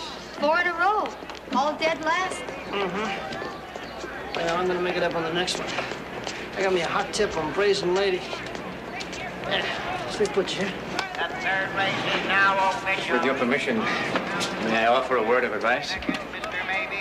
Brazen Lady's acquitted. She'll run a fast 6 furlongs, and then she will die like a dog in a stretch. But my friend got a hot tip on him. I guess you heard. Yes, I did. My friend has a hot tip, and I'll give it to you. The Coco. Aspirations out of salty dam. Oh. Oh, well, how much should I bet on it? Oh, nothing. I'll do it for you. $100. And if you lose, it's on me. Oh, by the way, the name's Mondo. I'm Eve Rondo. Hola. And out of the turn, the Coco running strong. And it's Brazen Lady and Brazen Isle neck and neck. It's Brazen Lady up front. The Coco moving up fast under the whip. It's the Coco and Brazen Lady. Brazen Lady and the Coco from the outside. It's the Coco. The Coco runs. Second Brazen Lady. Third Queen of the Nile.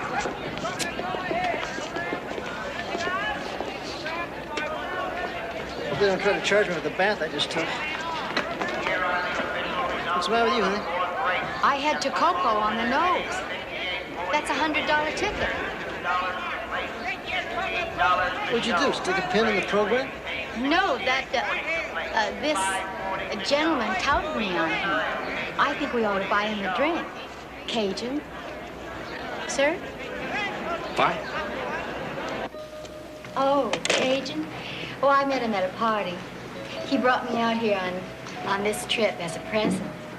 And here I am. He certainly has good taste. He gives me lots of presents. As a matter of fact, You know something? I'm more interested in you. I'm more interested in money, and my friend has lots of it. Well, as far as that green stuff goes, I also have an unlimited supply. You? It's no good. Some punk keeps answering the phone and refuses to put me through to the colonel. Would that colonel be Carlos Truvena? Just what business is that of yours? He's my uncle. He's your uncle? Mm-hmm. Do you know that I have been trying for 2 weeks to get in touch with that man? Well, it can be arranged for a slight consideration. What consideration? $1,500. My uncle will require some references. You have some friends maybe in New Orleans? Listen, I got a lot of friends in New Orleans. What kind of friends you interested in? Friends who conduct business discreetly. Frankie Allen? Well, it certainly has been a pleasure. Mine too. What did you slip? My phone number with a message. And I've got one for you, Crowley. These glasses are more from El Segundo than Paris. What if your friend wears Cuban heels? Amazing grace, how sweet the sound that saved a wretch like me. I once was lost, but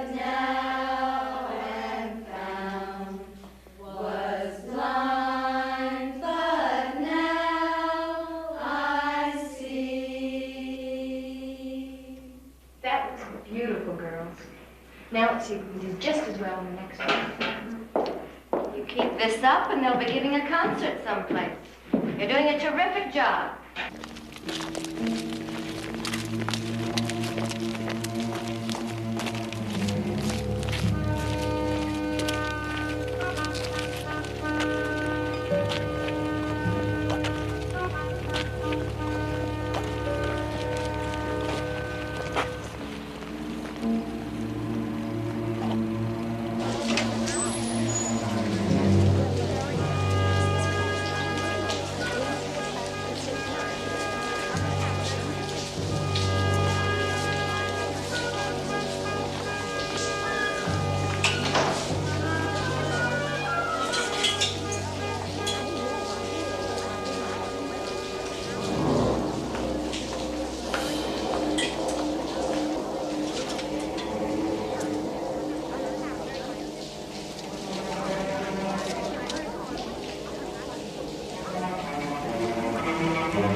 Miss Evans, you're heating things up.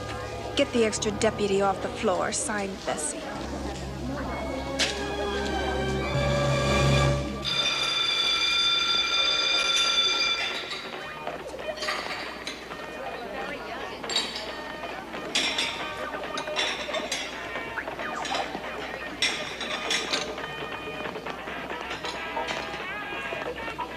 Stick around. I got what you've been asking around for.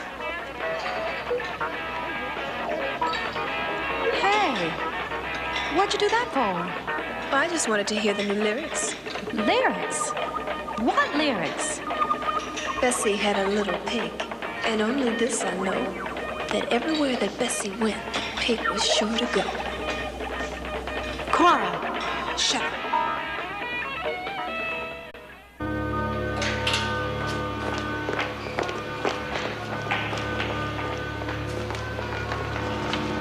Dear God. What happened? I don't know. Call homicide detectives. Yeah, Pete, we're still at the motel waiting for Mondo Gomez. I don't know. Why don't you handle it from there? I'll be in touch with homicide, okay? Yeah. All right, guys, we'll team up with the sheriff's homicide. It'll appear to be a low-key investigation, handled just like an ordinary inmate's death. Except she wasn't an inmate. She was an inexperienced police officer who didn't belong there, and you and I both knew it. But you didn't give her this assignment, Pepper. I pulled her out of juvenile hall. What was she doing in juvenile hall in the first place? She was a shoplifter, right? She was a kid, just a kid. The kid was a shoplifter. You took her off the street, you got her into a foster home. You helped shape her into a worthwhile human being. Okay, the kid's dead. But that's not your fault, and that's not my fault. That's the way it is. You're right. I'm sorry, you're right.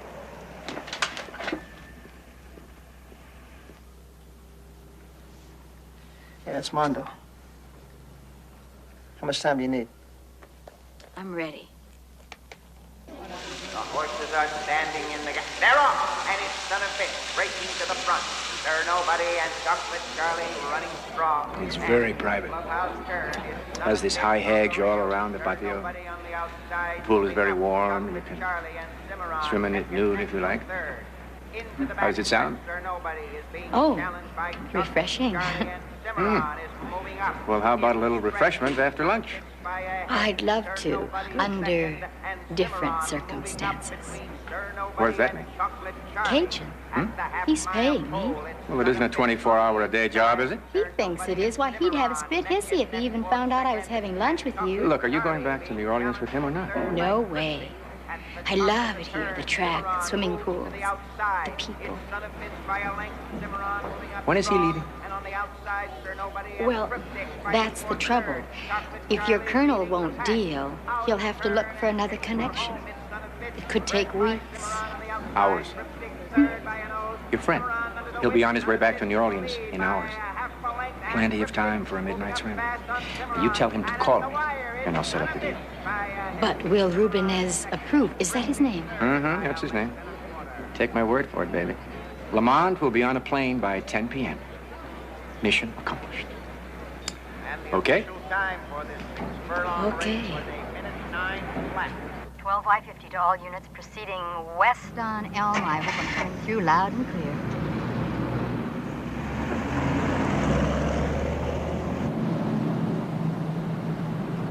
What's this? We're being tailed by a light blue Mercury. Vehicle passing us, overtaking us. Driver is Gomez. He's pulling over 1600 block. Stay clear.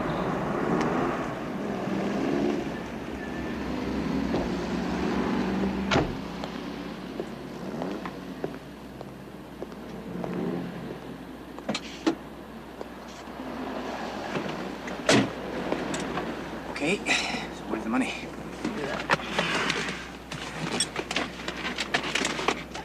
It's all there, 30,000. You don't mind, do you? Okay. You'll stay here. Lady goes with me. Come on. No, where this bread goes, I go. I don't think you understand. I just gave you the game plan. We either play that way or we don't play at all. No, I've shown you mine. You show me yours. All right. I take Miss Rondeau. She sees it, and she brings it back here. Then you and she split. The whole thing will take 20 minutes, tops. What's the problem? The problem is I don't like it. No, you just take me with you. No way. She goes or the whole deal is off. It's all right, Cajun. I'll go. Good. You just take good care of this money. He's a real charmer, this boy. Cares much more about his money than he does about you, huh?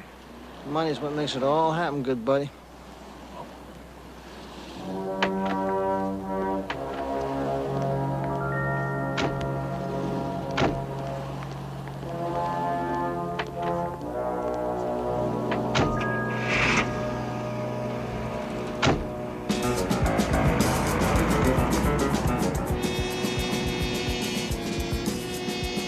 Where are we going, handsome?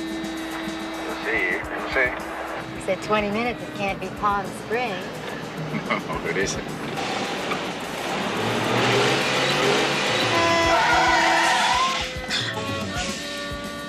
Y52, we just lost them in the area of Mulberry and Dexter. Alert Air 1 to search for light blue Mercury.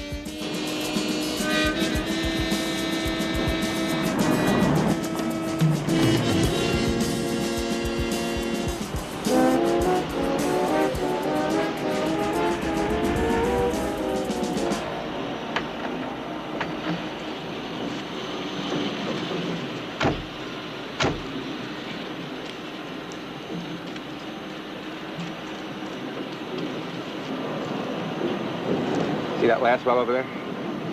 You walk to it, then you stop and wait. He'll find you, you'll get your kilo. Oh, come on. You think I'm that dumb? Now, how do I know it's there? You take my word for it, it will be there, okay? How am I ever going to get back to Cajun? I mean, you're going to leave me smack in the middle of an oil field? Will you take it easy and relax, please? My friends will bring you back, okay? Did you get that? 12Y52 to all units. Did you get that probable location? Billings Oil Field. Code 3.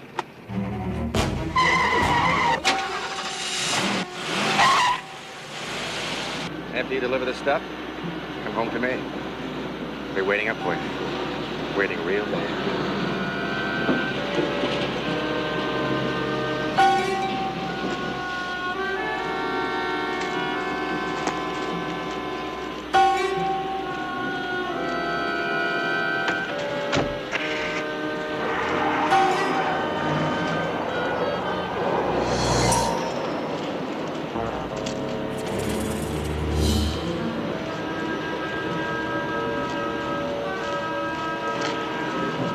Hey, Mondo's got the money. Just making sure you're not healed, that's all. I'm not. Where's the stuff?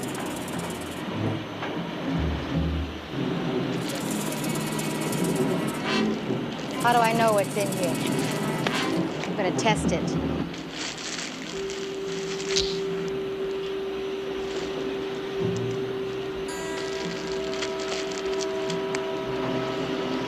What's it supposed to smell like? Not like baby powder.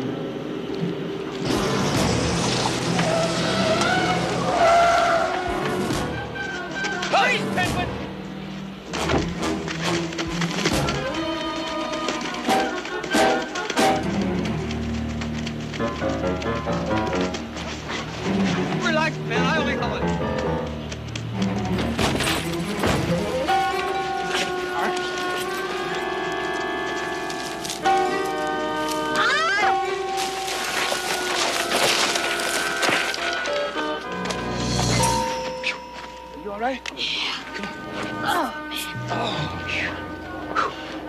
You sure? Yeah, Did you get the stuff? it's in my purse. Good. They put the cuffs on before they come over the hill. You're not supposed to run so fast. You out of shape, kid. Come on. No snitch, kid! Come on. Oh, lay off me, man. Where are we going? Going to the ambulance. I'm not hurt. Just come on back here. I'm not going anywhere. Shut up and get in here.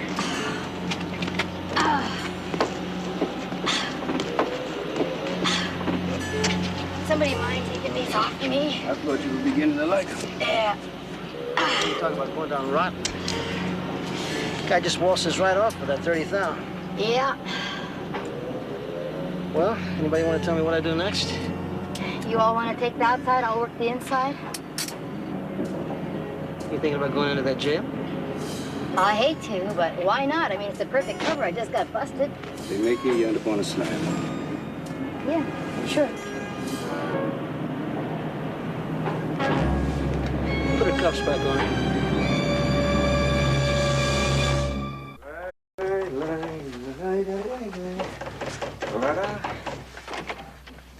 Uncle Carlos, what are you doing?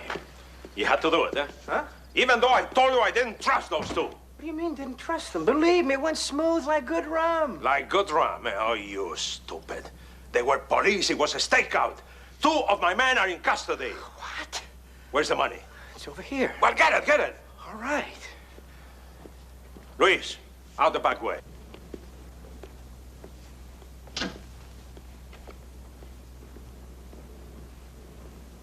Un momentito, Uncle Carlos. What about me? What should I do? You ask me? Whose orders you disobey? Nephew, you're on your own now.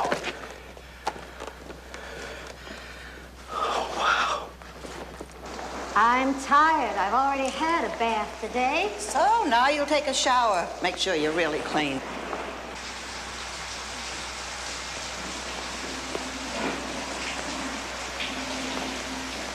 That's what I like, a lot of privacy. Privacy. Wait till tomorrow's wall-to-wall countdown.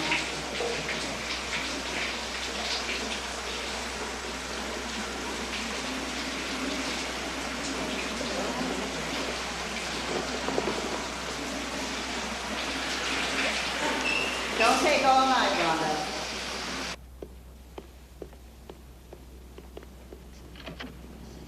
So slow at the airport tonight. Look, I don't have time. Hey! Time. Coming down here. All right, where's my 30,000? Huh? Who's got my 30,000? Now you tell your people I want my 30,000 and I want it now. My people. The way they got it figured, they're either a snitch or a narc. I played it back over and over, Mondo, and the way I got it figured, you're the only one who could have brought the cops to my front door. I heard you check me out with Frankie Alva in New Orleans, right? Yeah. Well, that didn't help either, because Frankie Alva's in custody. Somebody switched me off, man. Now, I'm out 30,000 bucks. You ain't out nothing. But just wait a minute. That girlfriend of yours, Eve, what about her? What about her? They got her locked up on a possession for sale beef. What, they busted her? They busted her. What's worse than that, man? They got my dope. Now, you better tell that little dictator that I want my bread back. Or my friend just liable to roll over, you know what I mean? Look, I don't have it, man. Then you better get it, man. Wait a minute. How much is her bail? 25,000. You're covered. We'll take care of your merchandise loss and we'll go your friend's bail, okay? Mondo, you got till tomorrow night to get all this worked out. Tomorrow night. And you'll find out what New Orleans jazz is all about. And who among you is saved? Cora, let's hear your story. Loud and clear. Stand up. Well, it was when I finally realized that committing a crime is like committing a crime against yourself. And didn't that bring you closer to the Lord? Oh, yes, yes. Eve Rondeau? Yes. Oh, go put your street clothes on. 2 men are here to take you to the DA's office. The DA? Well, I don't have to talk to him without my attorney there, do I? Well, no, Eve, I don't think so. You'll be represented by the public defender. Well, unless it's Raymond Burr, I'll stick with the one I got. Darling, I got me a man on the outside, Cajun Lamont, who's with an attorney even as we speak. The DA will have to talk with him.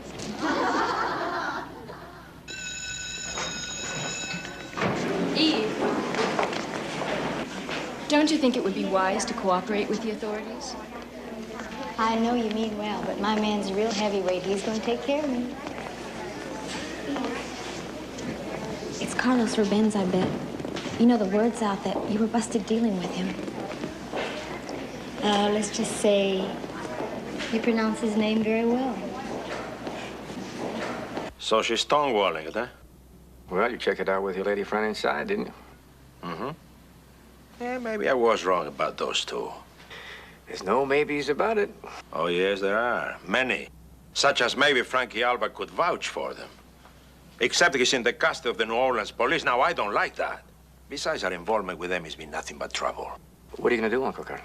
I want to conclude this matter efficiently and cheaply. Hey, so far, it hasn't cost you 1 cent. And it isn't going to. I'll meet this Lamont tonight. Perfect. I'll set it up.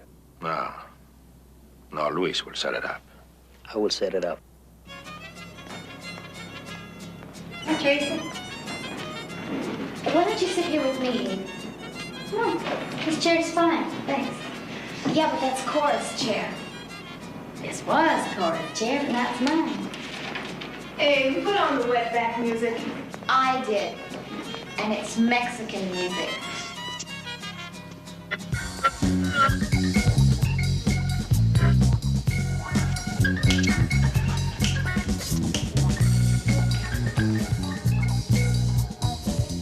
Do you want to get out of my chair, Hunky? Make me, Motor Mouth.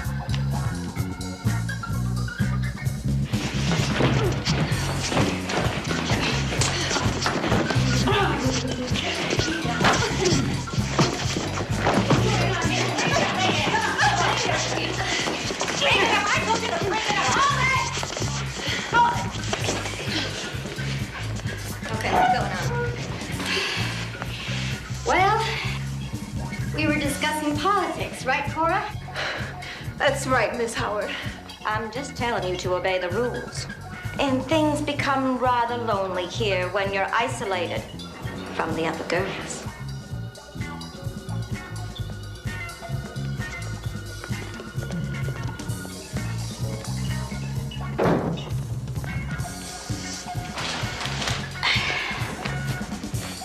Now, what's your problem, Cora?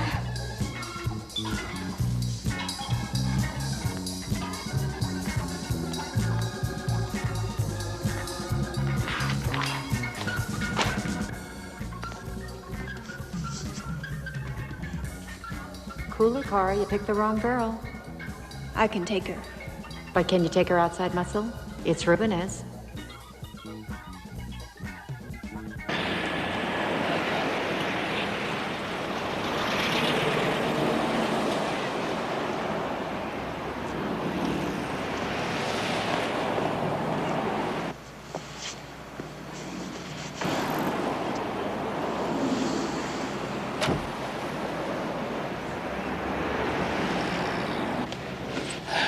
Are you wired, Mr. Lamont? Oh, are you wired, Colonel? No, I'm not. Why don't we just stop the car? Maybe we should stop the car and search each other. What do you say? That won't be necessary. No, a little Mozart will solve all our problems. Can you turn it down a little bit? Too loud, huh? All right. How's that? That's fine. Now tell me, your associates in New Orleans, will they pay your lady's bail? It's my lady and your nephew who are in the suit, not my associates. I see. Will they put up $30,000 for an extra kilo of heroin? I love the way you refer to it as an extra kilo. I haven't seen the first one yet, Colonel. Well, I mean the extra plus the one we owe you. You see, if I am to take a loss, I would prefer it to be in goods, not cash. You mean if my associates come through with another 30,000, you'll come up with 2 kilos, right? That's it. All right. Yeah, I think they'll buy that. Okay. But, Colonel, I'm not going through another trick bag. I mean, if we play, we go hand to hand, you understand me? All right. Let's make it simple. After you bail out Miss Rondo, go over to my nephew's apartment. Bring her along. I'd like to meet her. I've heard good things. I just bet you have.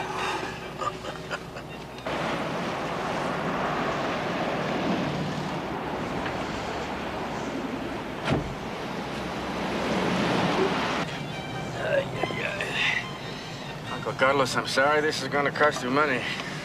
Luis, tell him. A couple of hitmen, that's what's gonna take, baby.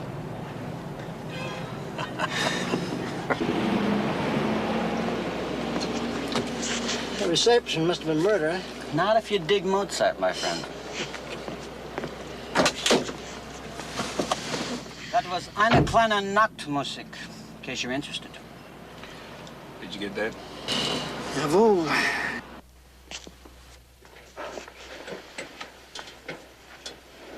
We're gonna rap. So rap. I'm taking over the junkyard in this storm. Or else what? Or else you go to sleep one night and you don't wake up.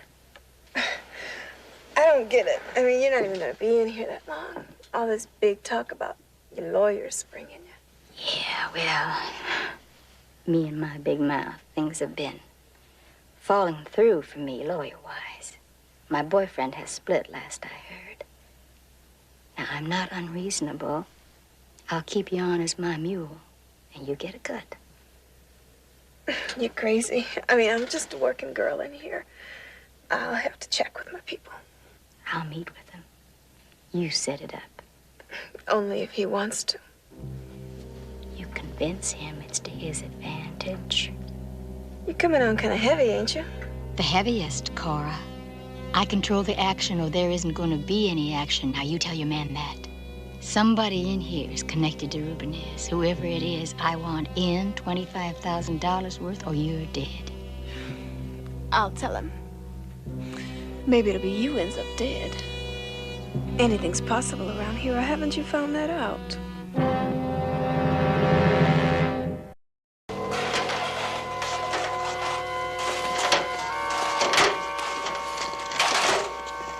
Well? The man blew his stack. He actually called me a snitch. A snitch? Look, don't play cute with me. I want to know what's happening. Oh, I think he'll give you a try. Yeah? Pick up some junk we got stashed. Where? I'll show you when we go for the supplies.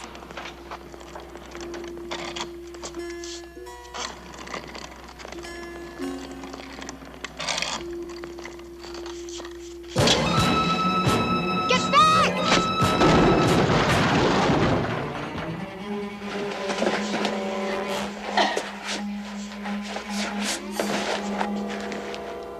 Get an ambulance! Cora. Cora. Cora.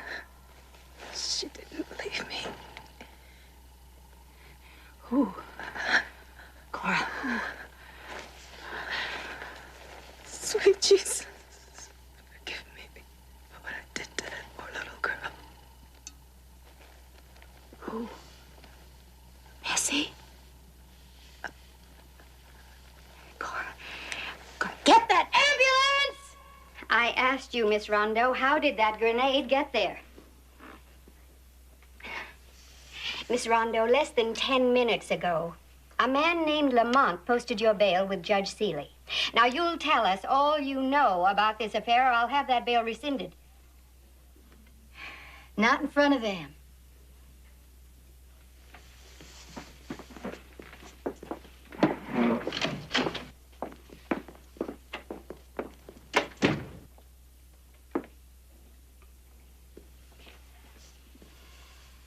You really don't know, Sergeant Anderson? I have no idea, Miss Evans. What do you think?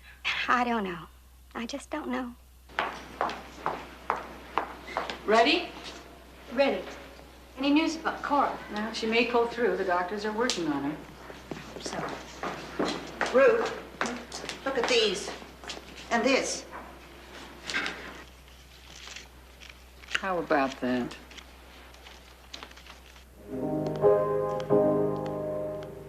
bye, Sarah. Oh, hello, Eve. I hear you're leaving us. How's Cora? Well, with God's help, I think she'll make it. I've been bailed out. Will God be with you and help you? By Carlos Rubenez's lawyer. Listen to this. You're to go to Mondo's house and call him from there at 5 o'clock this afternoon. Mondo, Rubenez.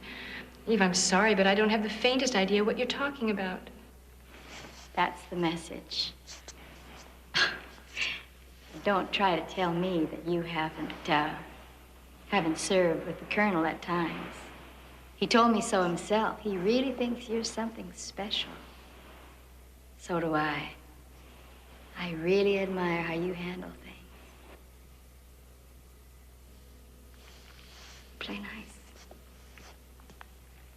Oh, come on. Let's face it, you haven't got a thing on her, right? I mean, all you got's a hunch. That's it, a hunch. And that Bible. What happens if she doesn't show? Then my hunch is wrong. It's happened before. Yeah, this is Mr. Lamont in 169. I get any messages down there? Luis, no me está gustando esto, viejo, ¿sabes? Siéntate y cógelo suave. Okay, está bien. Looks like your hunch is wrong. Well, give her another 10 minutes. If she doesn't show, then we'll make our entrance. It's 12-50 to all units. You're pushing X hour back by 10 minutes. All units stand by.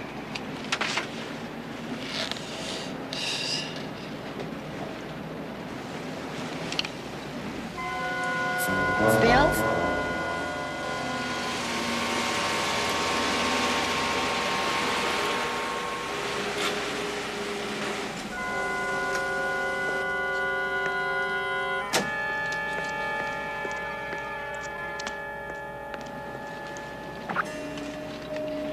To all units. Female who just entered the house is Sarah Oken.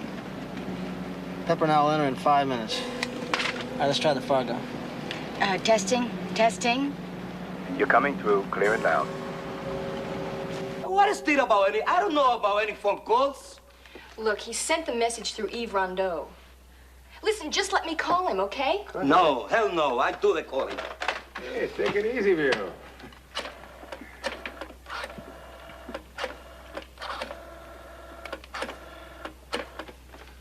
Mr. Rubenez.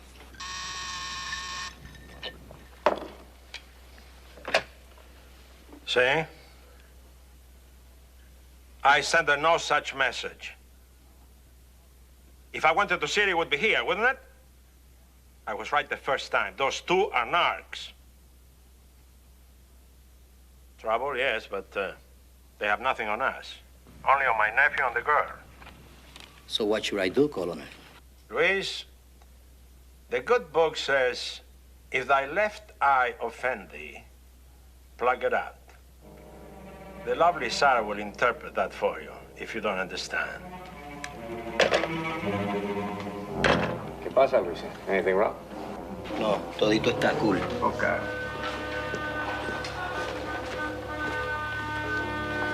Mando, gentlemen, we are going for a ride. The four of us. To the back.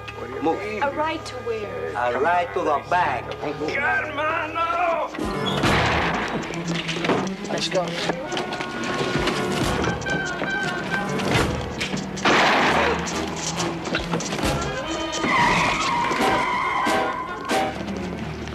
Hold, please. All right, nice and easy. Put him down. Put him down! All right, let's secure that apartment. Come on, over here. Secure that apartment. What do you think? Yeah, he'll make it. This guy usually does.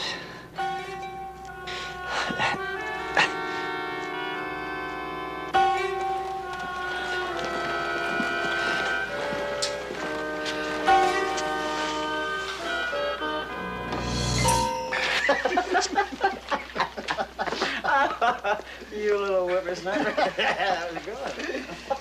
Pep just got a terrific story. You want to hear it? No. Come on, Pep. It's a good story. Yeah, it was a great bust, too.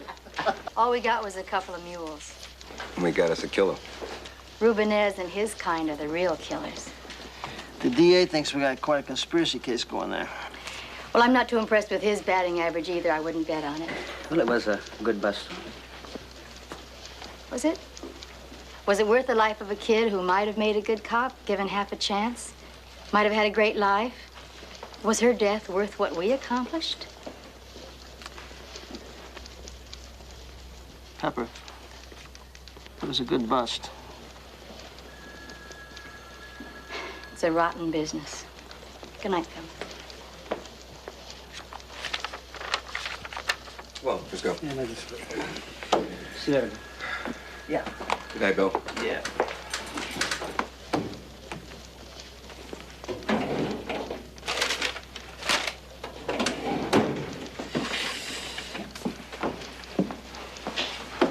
Hey, Pepper. Come in for a minute. I got something for you, finally. What do you mean? I finally got your sunglasses. Oh, you didn't have to. No. I gotta tell you, they're not exactly the same. They're not the exact same pair, because they were all sold out of those. Okay. But at least, well, at least they're French. What do you think? I never realized that. Never realized what? That they made French sunglasses in Hackensack, New Jersey. Well, at least that's closer to Paris than El Segundo. Well, thanks very much. Go ahead, put them on. Let's see how they look. Yeah. Sensational. Yeah? Yeah. Really, very good for you. For how much? 31 clams. $14.95, including tax. Tina, you're absolutely amazing. You're like a walking consumer's guide. Mm-hmm. Thanks. I really do like them. I really do. They're really nice.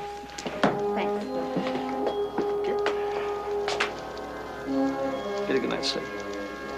You too. Good night.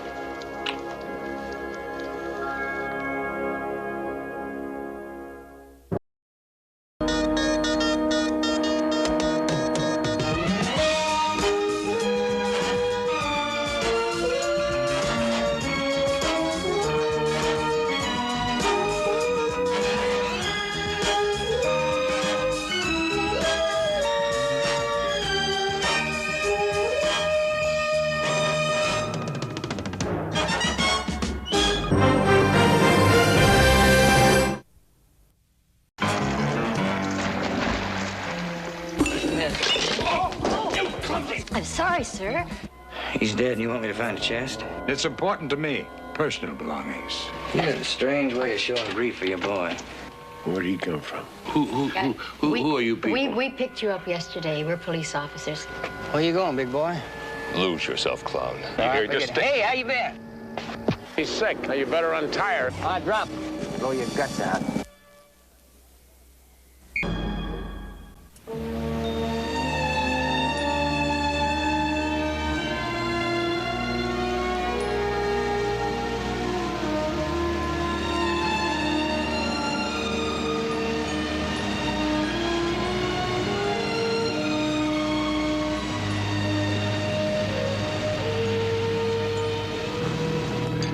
Yo quiero un poco más. How is that? Great, baby. Except you won't be speaking any Spanish at this marina we're gonna pull into. But it's in Mexico. Yeah, and the bus boys, like the dollar bill, they all speak English.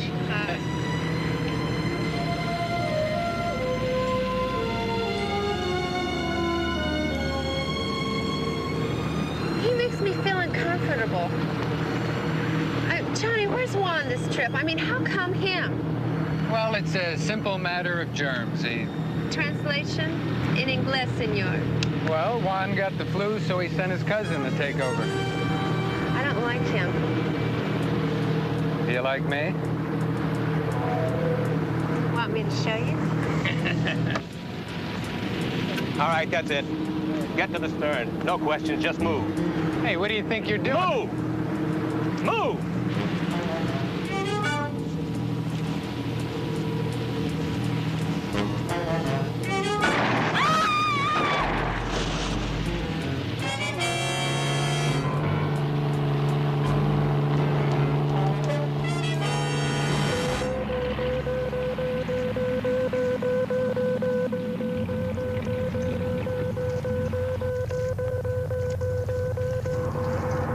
Here she comes. Gonna be alongside in a couple of minutes.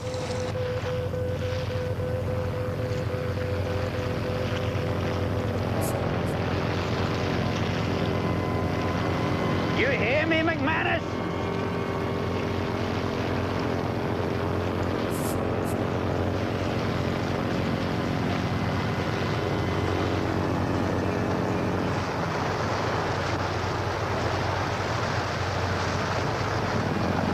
Okay, get in the line, McManus. Okay.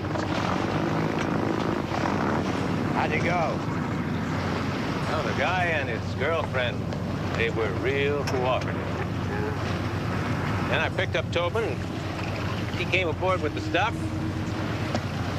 We were offloaded and on our way in 15 minutes. Good. Let's see what we got here.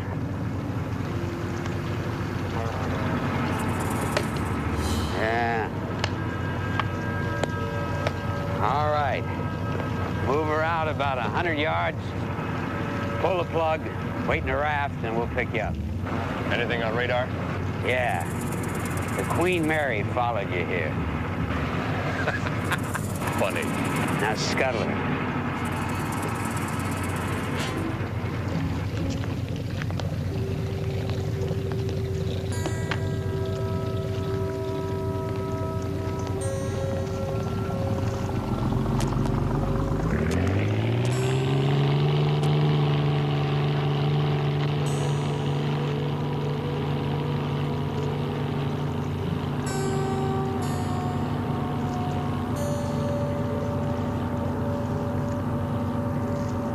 Something the matter, kid?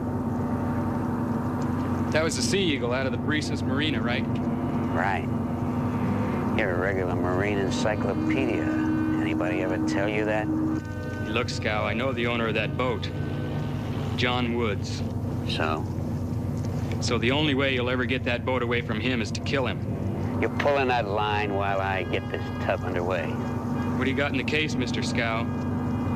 Sure as hell isn't all that bonita we ain't been catching. You gonna pull in that line?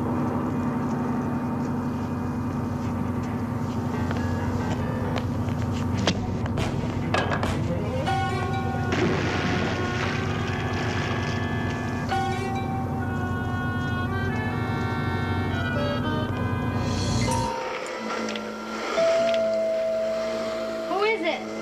Your mother. It's my day off. It was your day off. Should have locked the door. Hey, glad to see you using my Christmas present. Oh, still works after all this time, believe it or not. What's up? I got a call from the Coast Guard.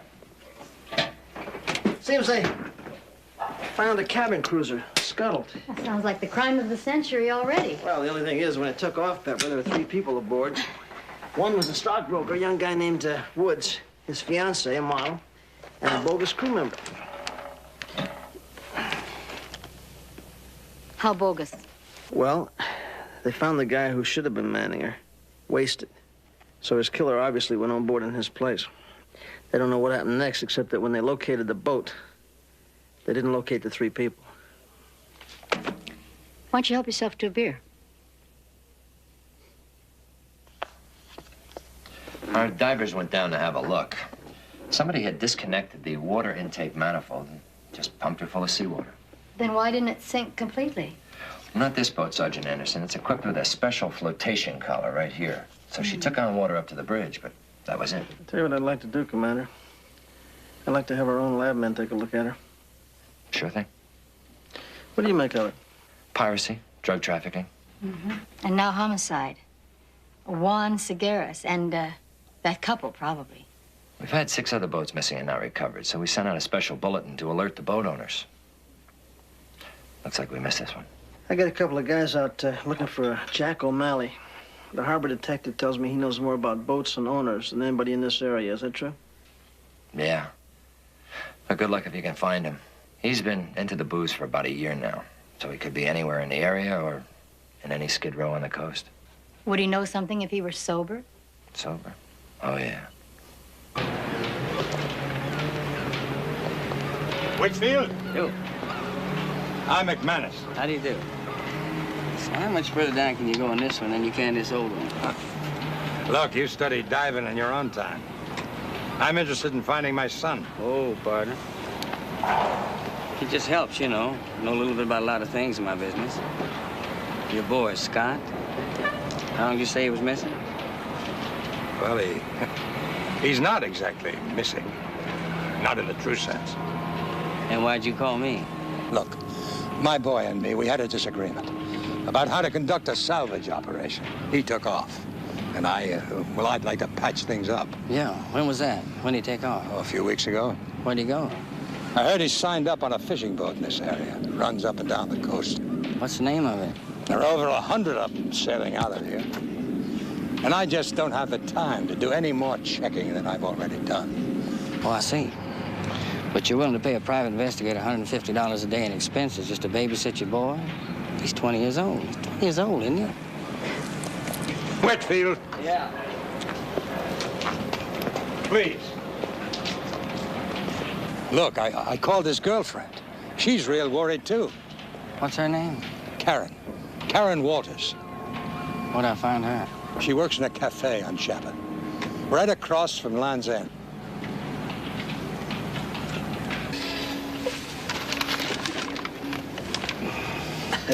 What'd you say his name was? O'Malley. Jack O'Malley. The cops usually pay a little cash for information. Is that correct? You've been watching a little television, huh?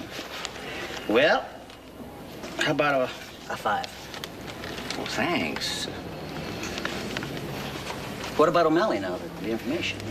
Well, I'm new down around here. I just got in from Portland, but I've heard the name. So if you just keep asking around, I'd have settled for a deuce. O'Malley. That's right. Well, you said Jack. I know Jackson. Jackson O'Malley. We're trying to locate him. Oh, he's in pretty bad shape, that one is. We've heard. Any idea where? Well, there's a couple of flop houses he's been favoring the last couple of months. Got some names? Yeah, the Star and the Waldorf Square. You could check out either one of them. Thank you, good buddy.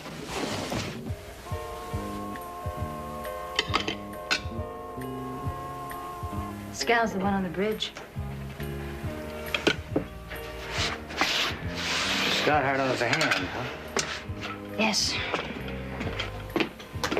Where was he headed? They were gonna fish the waters off Baja. How come you know that and his daddy didn't? Scott didn't want him to know.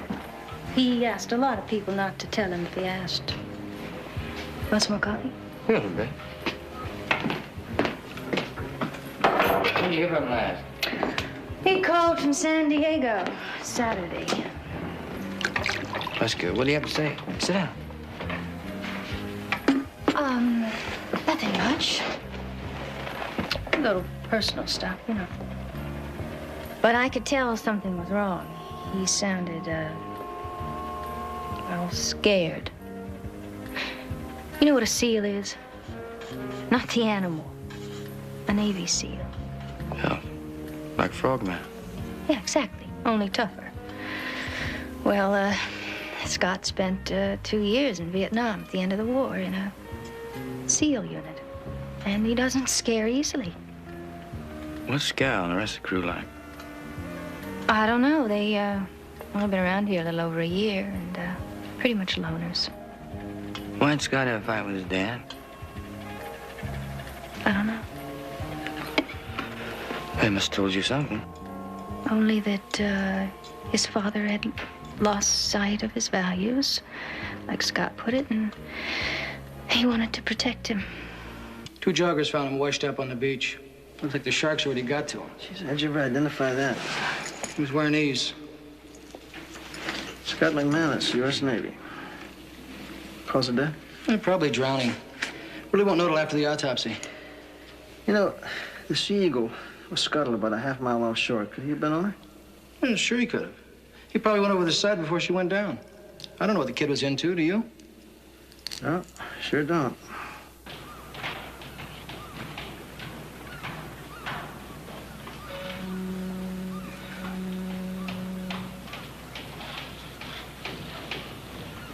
Mr. McManus, can you tell me where your son was working recently.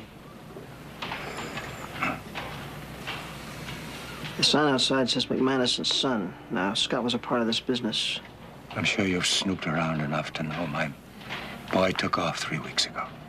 Can you tell me why? It's none of your business. You just find out who killed him. That's what you cops are paid for, not to pry into our private lives. Mr. McManus, that's what I'm trying to do, sir, to find out who killed him. That's why I'm asking these questions. Sir, the Coast Guard has located a cabin cruiser, the Sea Eagle. It was scuttled about a half a mile off the coast. Do you have any idea? Do you know if Scott ever worked on the Sea Eagle? Scott probably worked in half the boats down here at one time or another. He's been around them all his life. Why would anybody want to scuttle a $175,000 cabin cruiser? Do you have any idea, sir? When will Scott's body be available to be moved? I'm really not sure, sir, but I can find out for you. Now, please, I'd like to be alone. Thank you very much.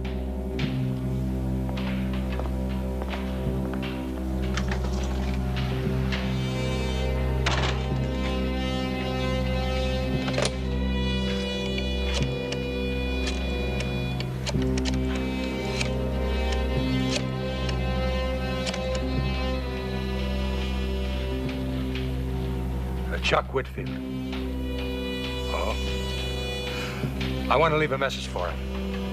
Have him call me right away. My name is McManus.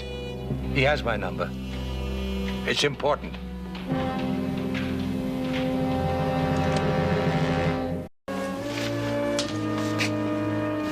Here's $5,000. Find out who murdered my son. Listen, if you're so sure it's murder, why don't you take it to the police? They're working on it. I don't need to find out if, just who. When you've got a name, call me.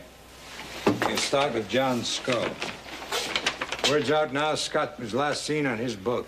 Also, my boy took some of my personal property with him when he left. What kind of property? A chest. A little smaller than that one. I want it back. He's dead and you want me to find a chest? There are ways, and it's important to me.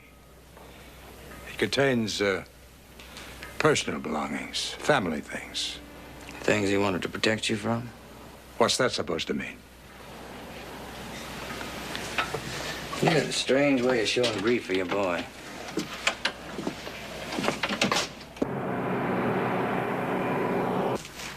Watch your step. Thought you said the Waldorf. Well, with the money that Crowley pays off the information, this is the best we get. We better find him before they tear this place down. Yeah, the guy said 6. This floor may go any minute. 6.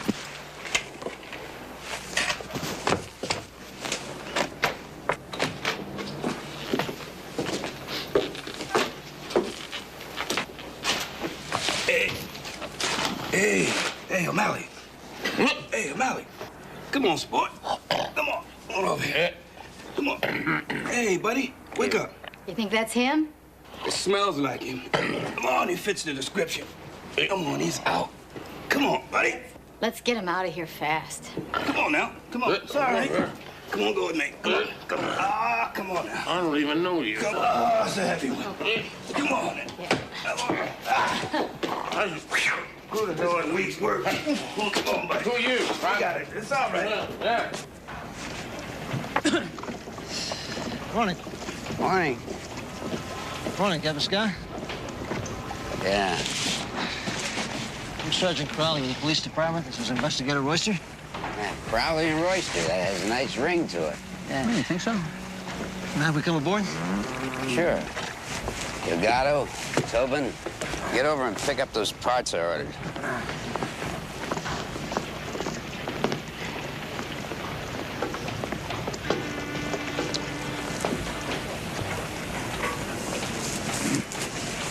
Take a good look around, Sergeant. It's just a fishing boat.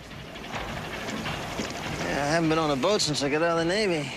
Except everything over 6 feet was a ship, right? Yeah, that's right. Well, what can I do for you? We just discovered the body of a Scott McManus washed up on the beach. Now, we've been asking questions, and we just heard that he was a member of the crew here on the Seasport. Yeah, it was, for a couple of short runs. Nice kid. Word around is here, he drowned. He fell off a boat, that was it. This boat, maybe? Yeah, it sounds almost like some sort of, what do they call it, an accusation? It's a very simple question, Mr. Scow, and you can either answer yes or no. Or I could refuse to answer it completely. Yeah, you could. But then the Coast Guard could hold a special board of inquiry, too. Okay. McManus, he hired on a couple of weeks ago for a percentage of the catch. We fished the Coronados. After a week and 2 runs and no fish, we pulled into San Diego. The kid shoved off, said he wanted to try his luck in another boat. That's it. Would you call it a coincidence that his body was recovered up here, north, within 24 hours after you returned to port? You call it what you want. The last time I saw the kid was in San Diego. Okay, Sky, I think I will take you up on that offer to look around. Sure. Just as soon as you can produce a search warrant.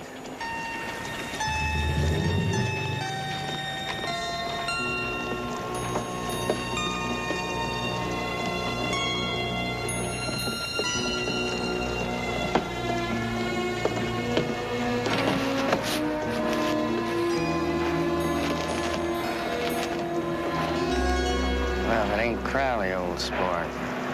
Come on. Yeah, it's pea soup.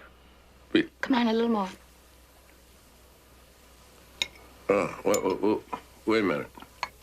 Who are you? You're in a real bed eating real soup. It's not spiked. You need more salt. No. I'll tell you what I need. I need for you to take your pretty little body down to the corner and get me some sour mash. Get me a little container, any brand that's handy on a shelf, see? Now, hold on a minute. You go back in that bottle. You're gonna be a dead man in a month. You don't want that, do you? Where'd he come from? I mean, who are you people? We picked you up yesterday. We're police officers. No, even if you could stand up, don't try it, Mr. O'Malley. Okay? Just relax. What did I do? Nothing. Well, since when do police officers run at facilities like this for old wore-out sailors? Since we need your help. You need my help? I'm gonna tell you one thing, honey. You gotta be flat desperate.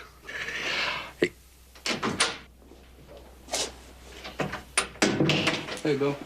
Yeah. Hello? Mr. O'Malley, I'm Sergeant Crowley. How you doing? He's doing a lot better than yesterday. You have any luck with Scout? Scout tells me the last time he saw the McManus boy was in San Diego. McManus? Scott? Yeah, that's right. You know him? I sure do.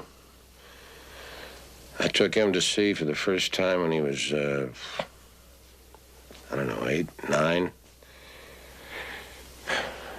He is some kind of a sailor man. He's dead, Mr. O'Malley. Now, he might have drowned, but we think maybe not. Oh, no. No way that boy drowned, boy. He could swim from here to yonder in 4-foot waves. Is that why you brought me here? We're told that you knew everybody in the area, Mr. O'Malley. You happen to know a guy named John Scow? Let me put it this way. Don't invite him and me to the same party, all right? Can you suggest any place we might go to find out more about this guy, John Scow? Are you going to let me out of here? We'll let you go. Well, in that case, I would suggest that you watch his boat And keep an eye on the Rusty Bucket. That's the bar down there by the harbor, where sailors drink, sailors talk.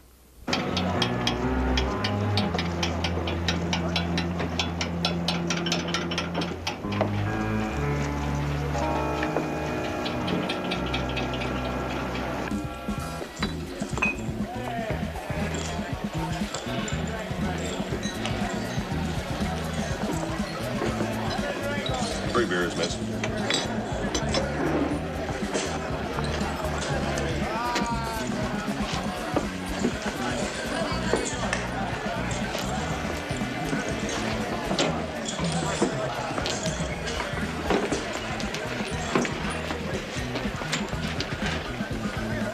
Yeah, well, we should be ready to offload sometime after midnight. What about the cops?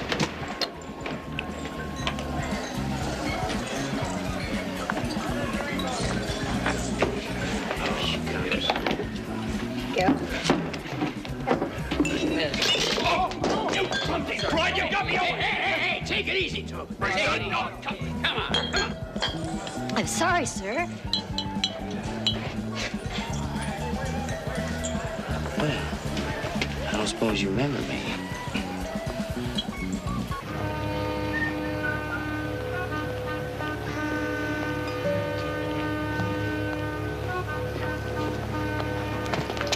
Whoa, whoa. Where you going, big boy? What do you want? I just want to talk to you. What about? Well, about some of your dummy friends in there, and a kid named McManus. Lose yourself, clown. Being nice to you now. Now, you stay out of my All way. right, You all hear? right, Just forget stay. it. Hey, how you been?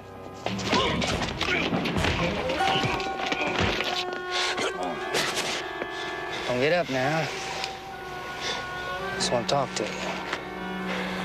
They'll kill me. After you tell me everything you know, you can just take a trip somewhere, you know, and you won't get hurt that way.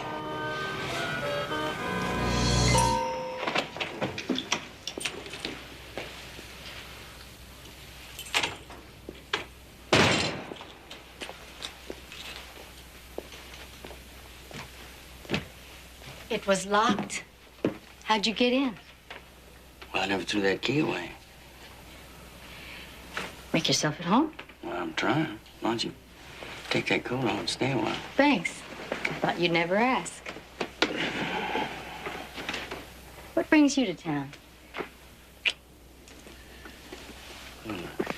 I can't understand why Crowley doesn't make the move for you.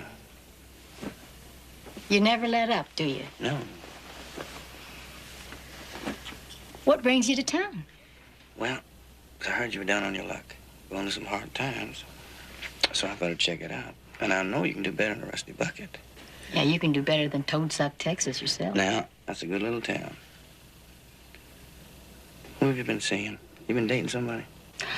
Oh, Paul Newman calls 2-3 times a week, you know. Newman, yeah. Yeah, the blue eyes.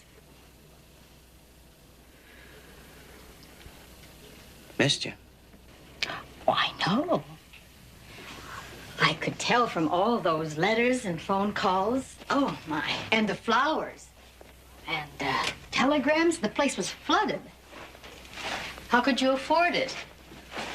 Let's not play games. We never did. So let's not start now. Okay? Okay. Here's to John Scow.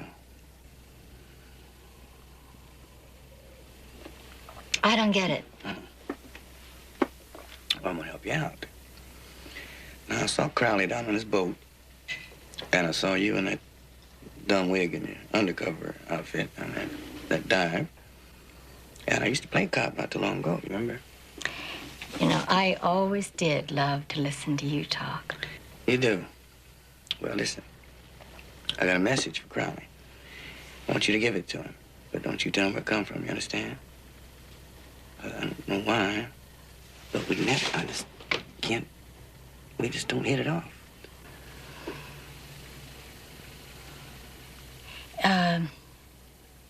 You want me to call him now? Mm. Yeah, I better. Yeah.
Everything went smooth. Where's Tobin? I think he split. Maybe he got scared. I spotted the Coast Guard. Shove off.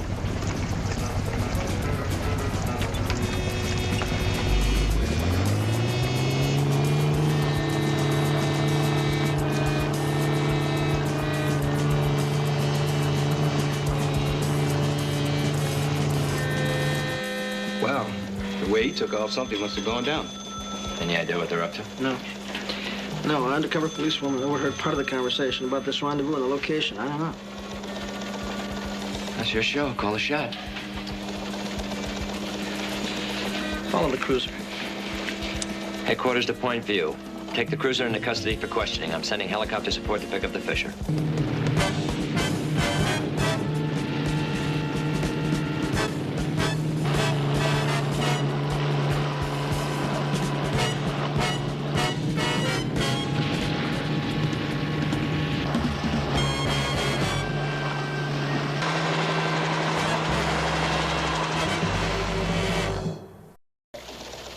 Okay, yeah, you come up with anything else, let me know, will you?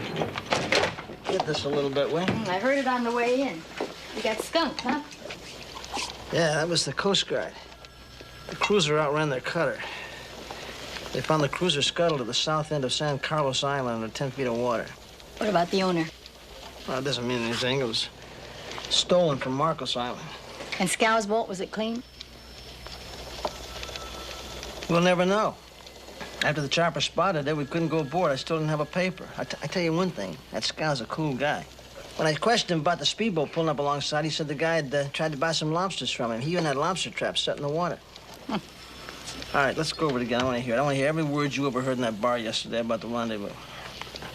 I didn't overhear anything worthwhile at the bar. Well, where did you hear it? I got it from Chuck. He told me last night when I got home from the Rusty Bucket. Chuck? Chuck who? Chuck Whitfield.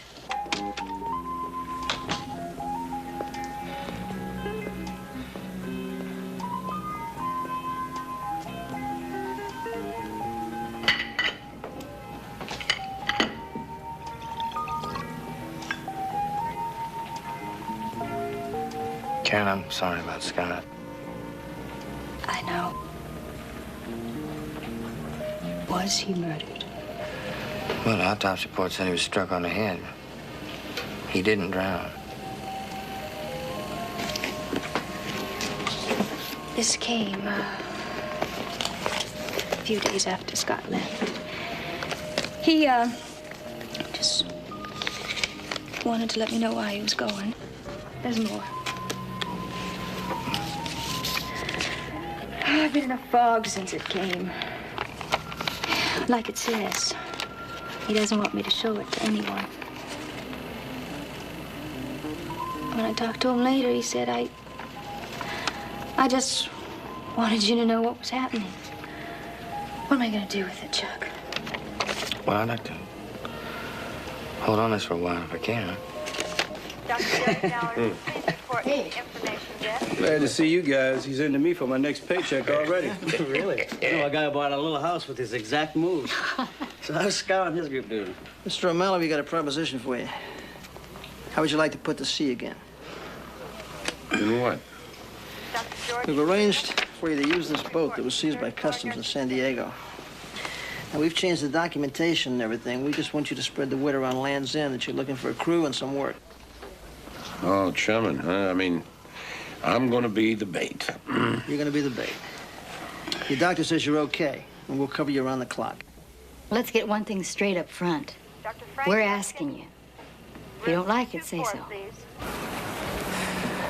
You find Tobin? No. But I don't think the cops have him. I don't like it. Something spooked that creep. Think we ought to call this trip off? Ah, we can't. Everything's moving now. Get a new boat ready, at least a 24-footer. I'll work out a new rendezvous location later. Make sure you're not followed. Right.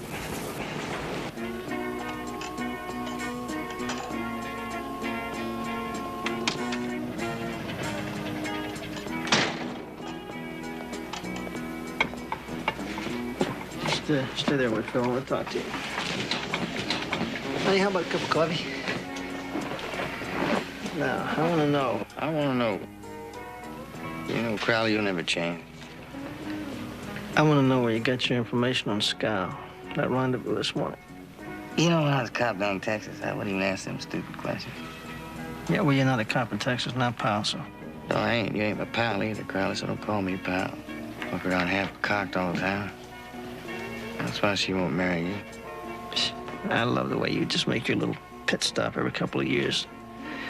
Expect Pepper just to drop whatever she's doing. Are you some kind of an expert on what's good for her? Yeah, you got a problem. I'll tell you what your problem is. My problem? Yeah, you got a problem. See, you don't have the ability to show your true feelings for her. And you're sitting back very comfortable seeing a little relationship where there's no commitment. But let someone else show a little interest, and old play it safe Crowley starts feeling threatened.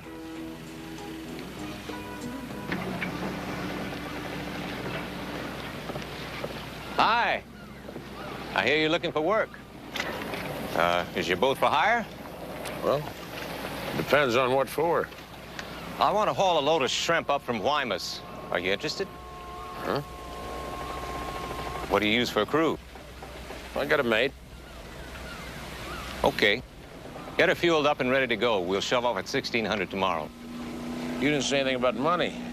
Oh, that's right. How about $100 a ton? Good. Oh, in case I have to contact you, you sleep on board, don't you? Well, it sure beats sleeping in the water, don't it? It sure does. I'll see you.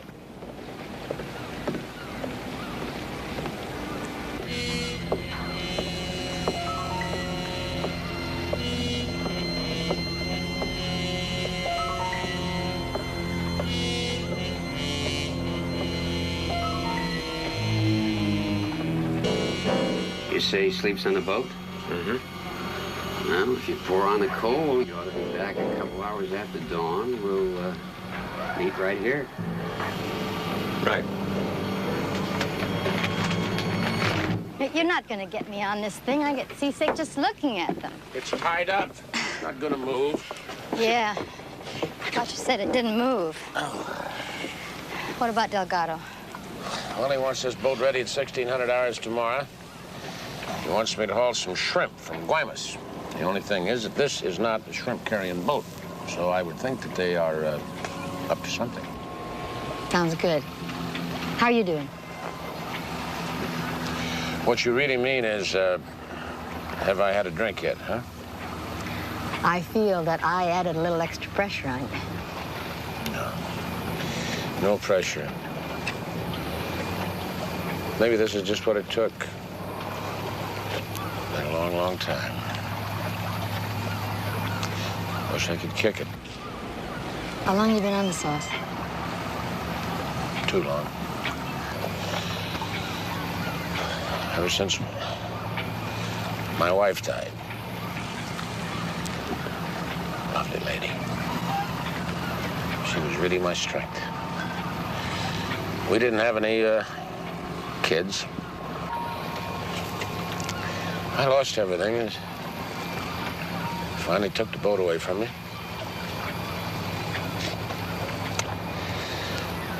Tell you one thing. You can't skip a fishing boat when you're drunk.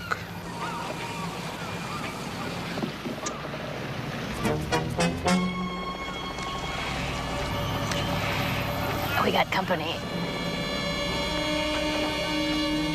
Okay, Pop. Plans have changed. Crank her up while I pull in the lines. And your little barmaid friend there can be your mate. You said 1600 hours. I said shove off, now.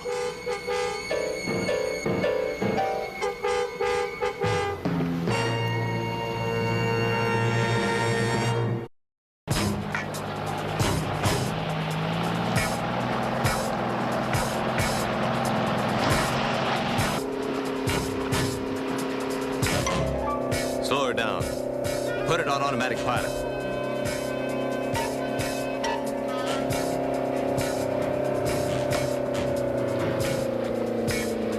Get back there with her. Move!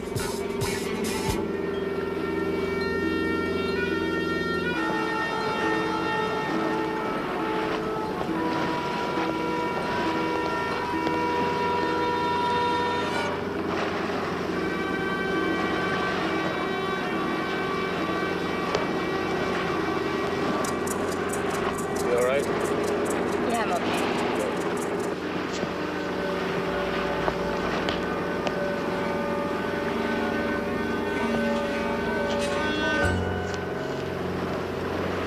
Now what? Now you and your friend better take a little swim. You a good sailor? Because unless you understand dead reckoning, you're never going to keep that rendezvous. What the hell are you talking about? Well, the compass, the direction finder, navigation laid, I'm afraid are not working too good. I mean, I started to, well, you know, tinker around with them. I guess I lost my touch. Why, you dirty... She's sick. Now, you better untie her if you want to keep that meat.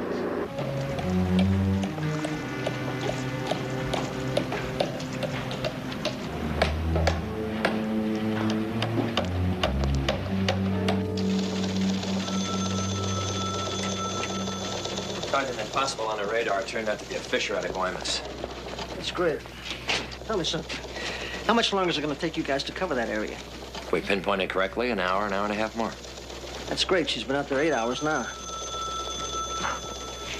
Sergeant, I'm being asked, how is it possible they pirated the boat when the police were watching it? You guys want to tell her? Well, personally, we just thought that O'Malley was taking pepper for a rash around the harbor.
Why did you bring him? What else could I do? He screwed up all the navigation equipment. You should have stayed with your bottle. Or maybe you'd prefer a burial at sea. I'll take care of it.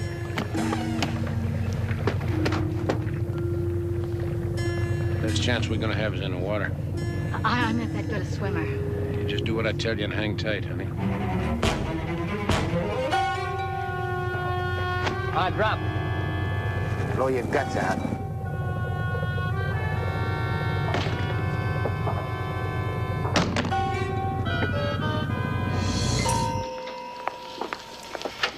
Well, he did say it was one of the biggest busts in the history of the department. I don't know. As far as I'm concerned, it's a case for homicide. We got 4 people dead. That weed seizure's got to be incidental with that. Well, there had to be more people involved. Has anybody else been caught? San Francisco PD picked up a Confederate named Tobin, male Caucasian, this morning. Incidentally, well, at this point, it's just a rumor, but I've heard that for your assistance in this investigation, Treasury's thinking about returning your old boat to you. My old boat? Jack, why didn't you tell us that Scow had bought it from you and changed the name to Seasport? Yeah, well, it's, you know, just kind of a personal thing, I guess. Actually, I guess I don't like to see a lady's name changed. Ralph. I got something important I want to talk to you about.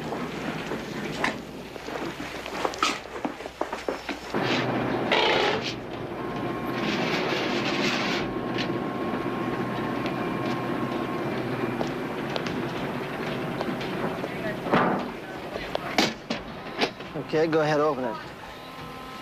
We both like to see what's inside. I paid you good money. Yeah, you did. First, to find your boy's killer. They're in jail. Second, to find your property, and there it is. So open it. Open it.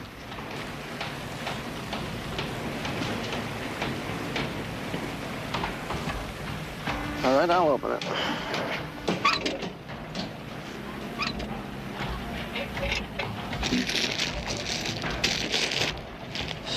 What do you think, Mr. McManus? About $2 million worth?